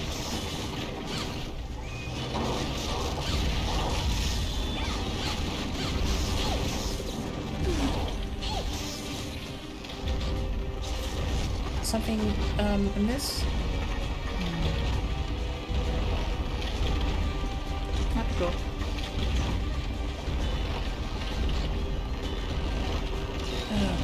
But yeah, Elden Ring is... I don't know. They will probably still make another game in the same style, I would say. You know, if they don't have, like, something else planned right now. But... yeah.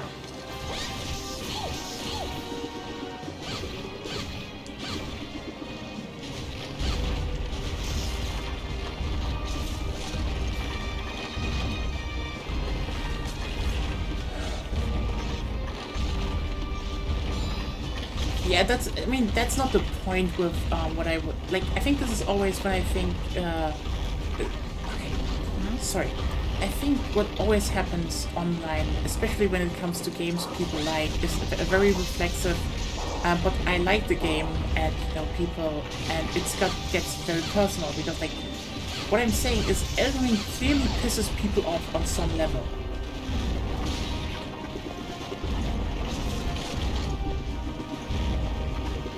Yeah, that could also be a reason. I think maybe they did that because, but then again, you have to, if you really say, you know, they were like, oh, we need to match those bosses to the really strong spirit ashes.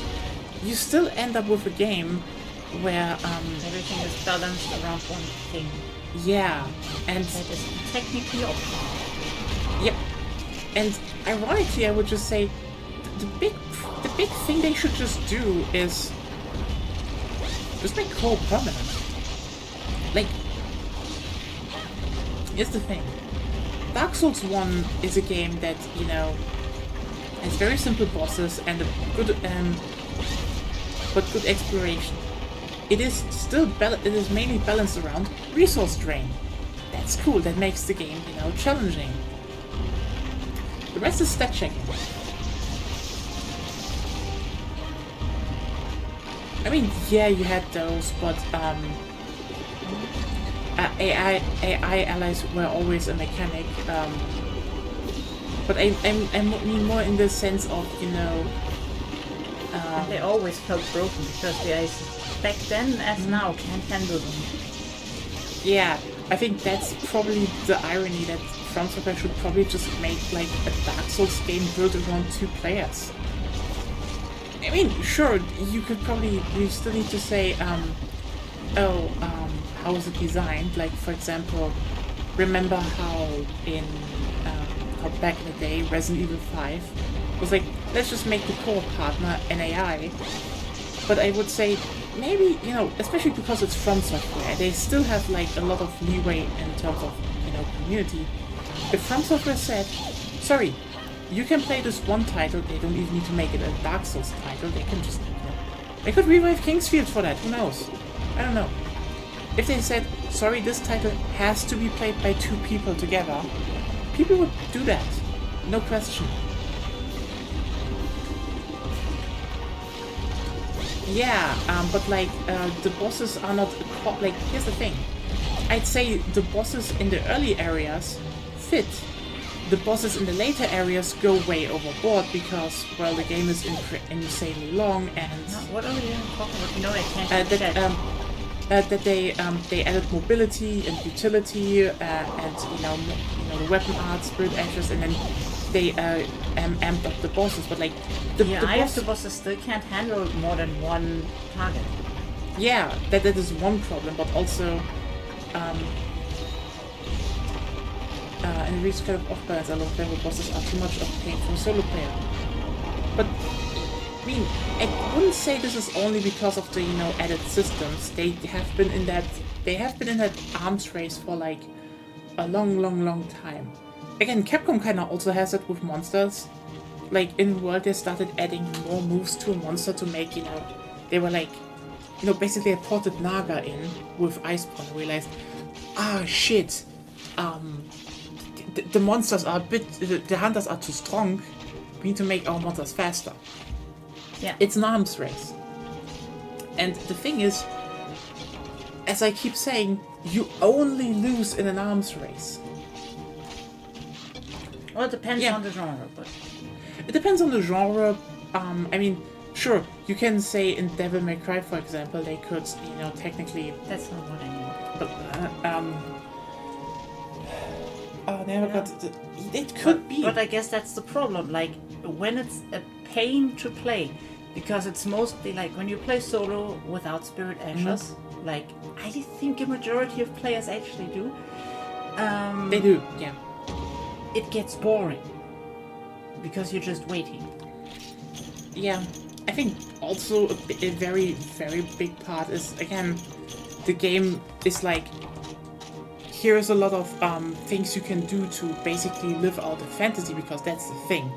Elden Ring is to a degree a big RPG system that is like, you can make the character you want and live out the fantasy you want, and in Dark Souls, yeah, sure, some were probably a bit easier than others, but you can make an Anga Bonga Knight build and play the game fine.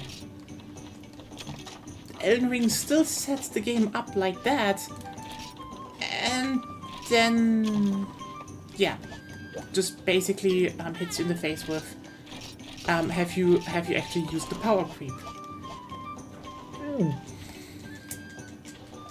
Just kind of a problem if it's basically just the next entry in the series that just isn't called Dark Souls. Yeah. Oh, wait. Why did I go... I need to go to Poker Farm. I went back to the same hall I was in. Great. But, yeah, they have an arms race that they are, just kind of... They're not making people happy. And, like, yeah, you could say... but wouldn't tune everything back now, take stuff out of the game? To a degree, but let's just be real here. Is most of the player base playing From Software games for the in-depth combat mechanics, or are they there to vibe and enjoy the world? I think if you refocus on, the later, people would still play them. Sure, probably some would be like, the next Elden Ring game is not, as hard, and, probably a lot more people would be like, but it's more relaxing to play and fun to play. I think you need to, you just have to decide as a dev, and this is the big thing. You have to decide as a developer what you want in your game. And maybe they want to go down the route. That's fine. That's fine, that is their decision. The problem is they will have a big backlash based on their previous projects, because that's the kind of fan base they've gathered. As much as lots of Dark Souls players are like, ooh, I'm playing hard games. Like, most of the community is there for vibing and having an easy RPG that looks action, but isn't. Like, yeah, I mean, okay, I said that in private already, but hot take, most people that advocate for Dark Souls, that, that they don't make an easy mode or anything like that, and say that, and especially those that say Dark Souls is actually hard, are the same people that in other games never press hard mode. I mean, to be fair, lots of hard modes are shit. You know what? Fair point. But, like, let's just point out, there are a lot of hard modes that are excellent. Yeah, but you don't know that necessarily. I mean, okay, by the way, do we still want to do something else? We don't need to, it's late. Yeah, because, okay, here are two things. It's 1 a.m. now, and we already wasted a lot of time. We can talk a bit. difficulty modes are more trouble than they're worth a lot of the time. I'd say if you plan for them accordingly, they can be interesting. they can be interesting, but also you definitely need to have like a good amount of developers, because like, let's just be real here. There is usually an intended mode, and then hard or easy slapped onto that, because basically some devs are just like, wouldn't people be disappointed? Like, yeah, like, you don't need to say it triple. You already said, yes, most of the time additional difficulty modes are shit because they don't get a lot of dev time. We've said that already. Yeah, I think one of the good examples, and this is why I say Dark Souls need a hard mode, and I said it already, I said that once, but we have a good example of that, is, Resident Evil, or generally Capcom games. Because the higher you go in difficulty, enemies change. Not only the amount changes, but what kind of defenses they have, etc., etc., etc. I mean, luckily, Claire, technically the developers could just tell you, they just don't. They could, yeah. But that's the thing. This is the next thing where, we get into this whole situation, because if they said this is the intended way of playing, you piss off the people that play on easy. But what if easy is the intended way of playing? I mean, sure. Or normal. Because, like, easy or normal or hard, they're just labels. Yeah, they are labels. But, like, I'd say if you say normal is the intended difficulty, again, everyone who plays on easy, and I will guarantee you, will be offended by the suggestion that they're not playing the game, the correct game, the intended game. Because that's the thing. As much as people say, I play games on easy online, a lot of them, when it comes to it, are like, you have to start on normal and ramp up later when you break the power curve. Yeah. Yeah. Because that's what because like a lot of people who play on easy do that, for sensible reasons. I generally prefer when you're not required to play the game on normal first to have the proper experience in hard. Yeah, I mean... Because then I'm like, why am I even playing? I'm playing the game to play the game I want to play. Yeah, that's a bit weird. I mean, again, there are games like, for example, Payday 2, where it's like, you start out simple. That's what I meant with a good arms race. It's a good arms race, yeah. But like, yeah, I'd say, if you're on hard, your stats are too low to stagger regular enemies and the combat system doesn't work. That's a problem. They should definitely needed a rebalance there, but like, I think they probably wanted you to just steamroll through enemies at the end. That was kind of an intended way. But again, it kind of also breaks the whole power curve thing, that enemies are not that dangerous anymore in the end. It's, again, difficulty is a problem. I would say Dark Souls should have a hard mode, and we had that. It was called Scholar of the First Sin, because that's the thing. Dark Souls 2 rules again. Dark Souls 2 exists, and Scholar of the First Sin is basically a remix of the same game that makes it harder. It is literally a version of the game for people who have already played the game. And frankly, why isn't that a thing? Hell, they could put that in an update later when they release, the expansion, having gotten feedback, some new enemies from the expansion, they could redecorate it and be like, hey, you can now make the game in hard mode. Or, whatever you call it. You don't need to call it hard mode, but like the special mode. It would be cool, and it would definitely solve the whole easy mode discussion, because now it would be like, hey, you have the mode that is intended that everyone finishes it, and then there's the mode for, the people that really want to sink their teeth into the game. It would reframe easy as normal. Yeah, because remember the successor to Digimon World, in English, has called easy and normal, but it's not correctly translated. Yeah. Because in the Japanese, it's normal and hard. Yeah, but that is also So a lots thing. of people played normal.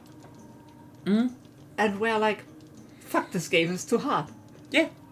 But that's also the next thing, because, like, how you frame difficulties will also affect people. Yeah. We have, like, remember how the Fortnite devs pointed out that, yeah, there was a shotgun that was just statistically better, but no one used it because the other shotgun just had a better color on it, and they just swapped the colors. That's the kind of perception. If you call, a mode easy, like, even people who play easy, the majority of them will feel a little bit, like, yeah, I'm making myself it easy to finish that game. But considering, Dark Souls is not really the hard game, if you reframe it as, oh yeah, you're playing the normal mode, you're playing the one that everyone is expected to finish, then there's a harder mode, you can ignore that. Suddenly a lot of people are like, oh yeah, but yeah, I'm just playing through the normal game, the intended way, and then everyone's like, yeah, everyone who's good can go onto the hard mode. Hey, Minnie! Slash Welcome special to the mode. end. Slash special mode, as we Slash say. special mode. Yeah, that is the big thing. Just don't call it hard mode. Literally don't call it. Honestly, Skull of the First Sin is an amazing name for, like, a different mode, even though it was basically a different game they sell, but it's a remix of Dark Souls 2. But yeah, add a hard mode to Dark Souls. It's literally one of the best additions you could add to the whole series. Honestly, if Bloodborne gets a re-release, I hope they add a hard mode. Or you know what they call it? You know what they could call it? Midnight mode. A true hunt mode. Something like that. But people would love it. It's technically easy, but yeah. But again, this is the thing, how things are perceived. If you, for example, have something where there is, like, it says this is easy, because again, I will keep saying that, especially if you play the original Dark Souls, a lot of the difficulty comes from arcane stuff. You just don't know mechanics. Like, you can just refuse the charm and ring the demon bell to see what the game looks like on hard mode. Yeah. And, like, the game, let's just be clear, Sekiro can still be hard, but more in the sense of you need to master the mechanics. And you can run into areas where you just get shit-faced.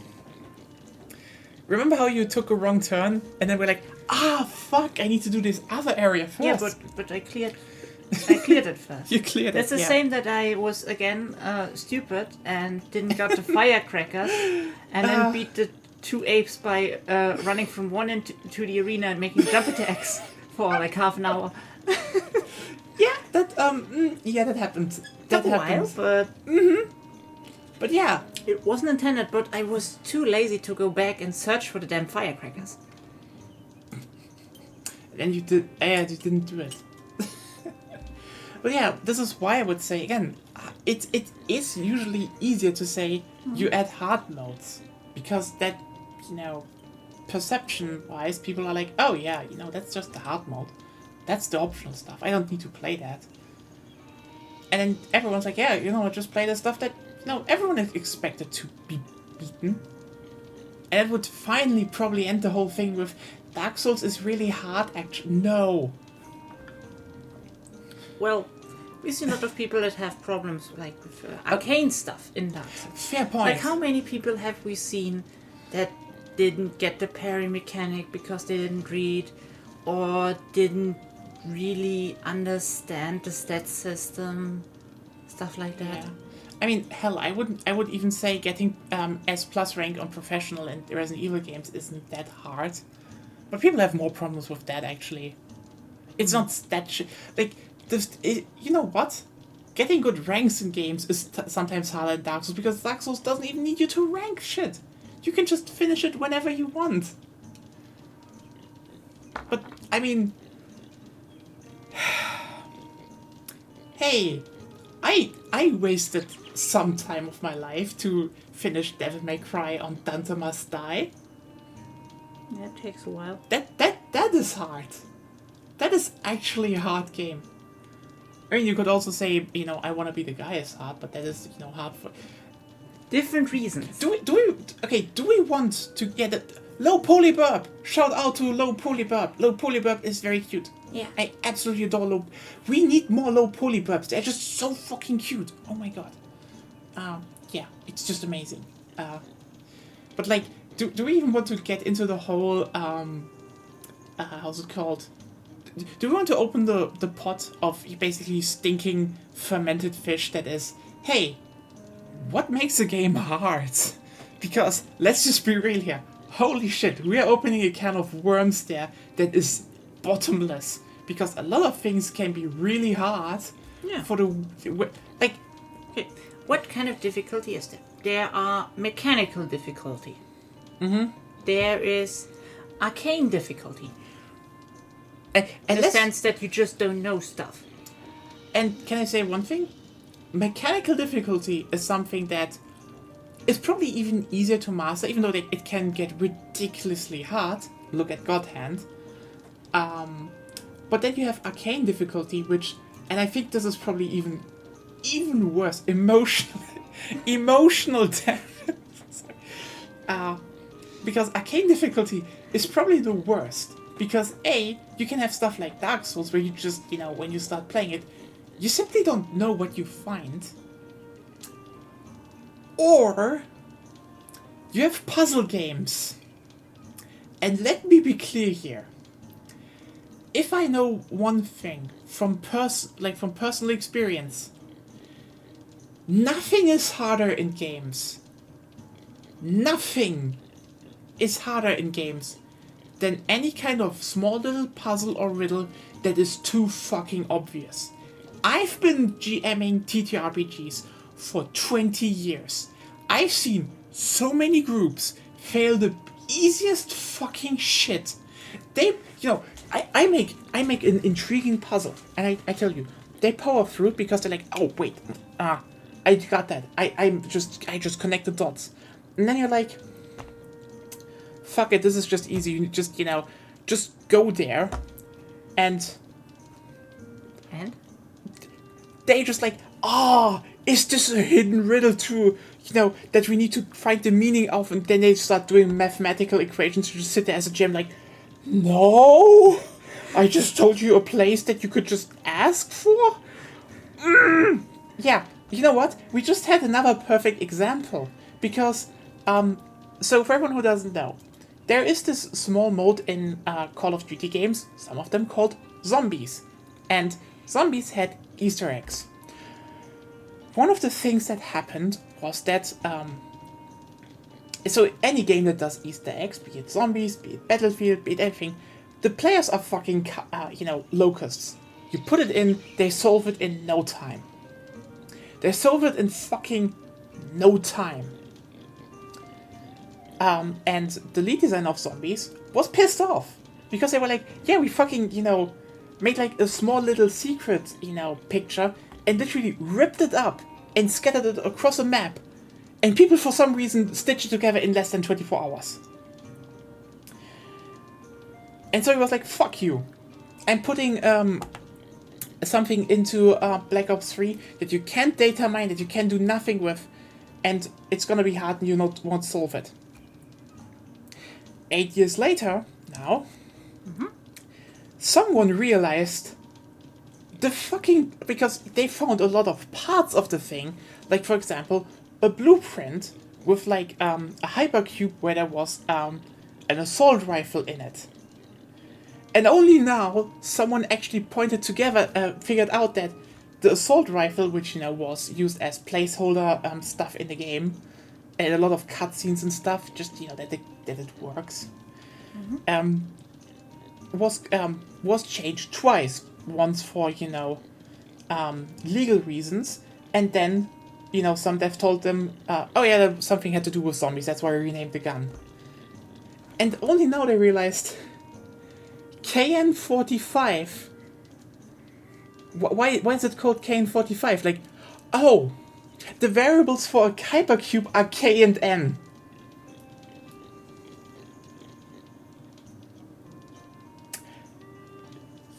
you see what I mean?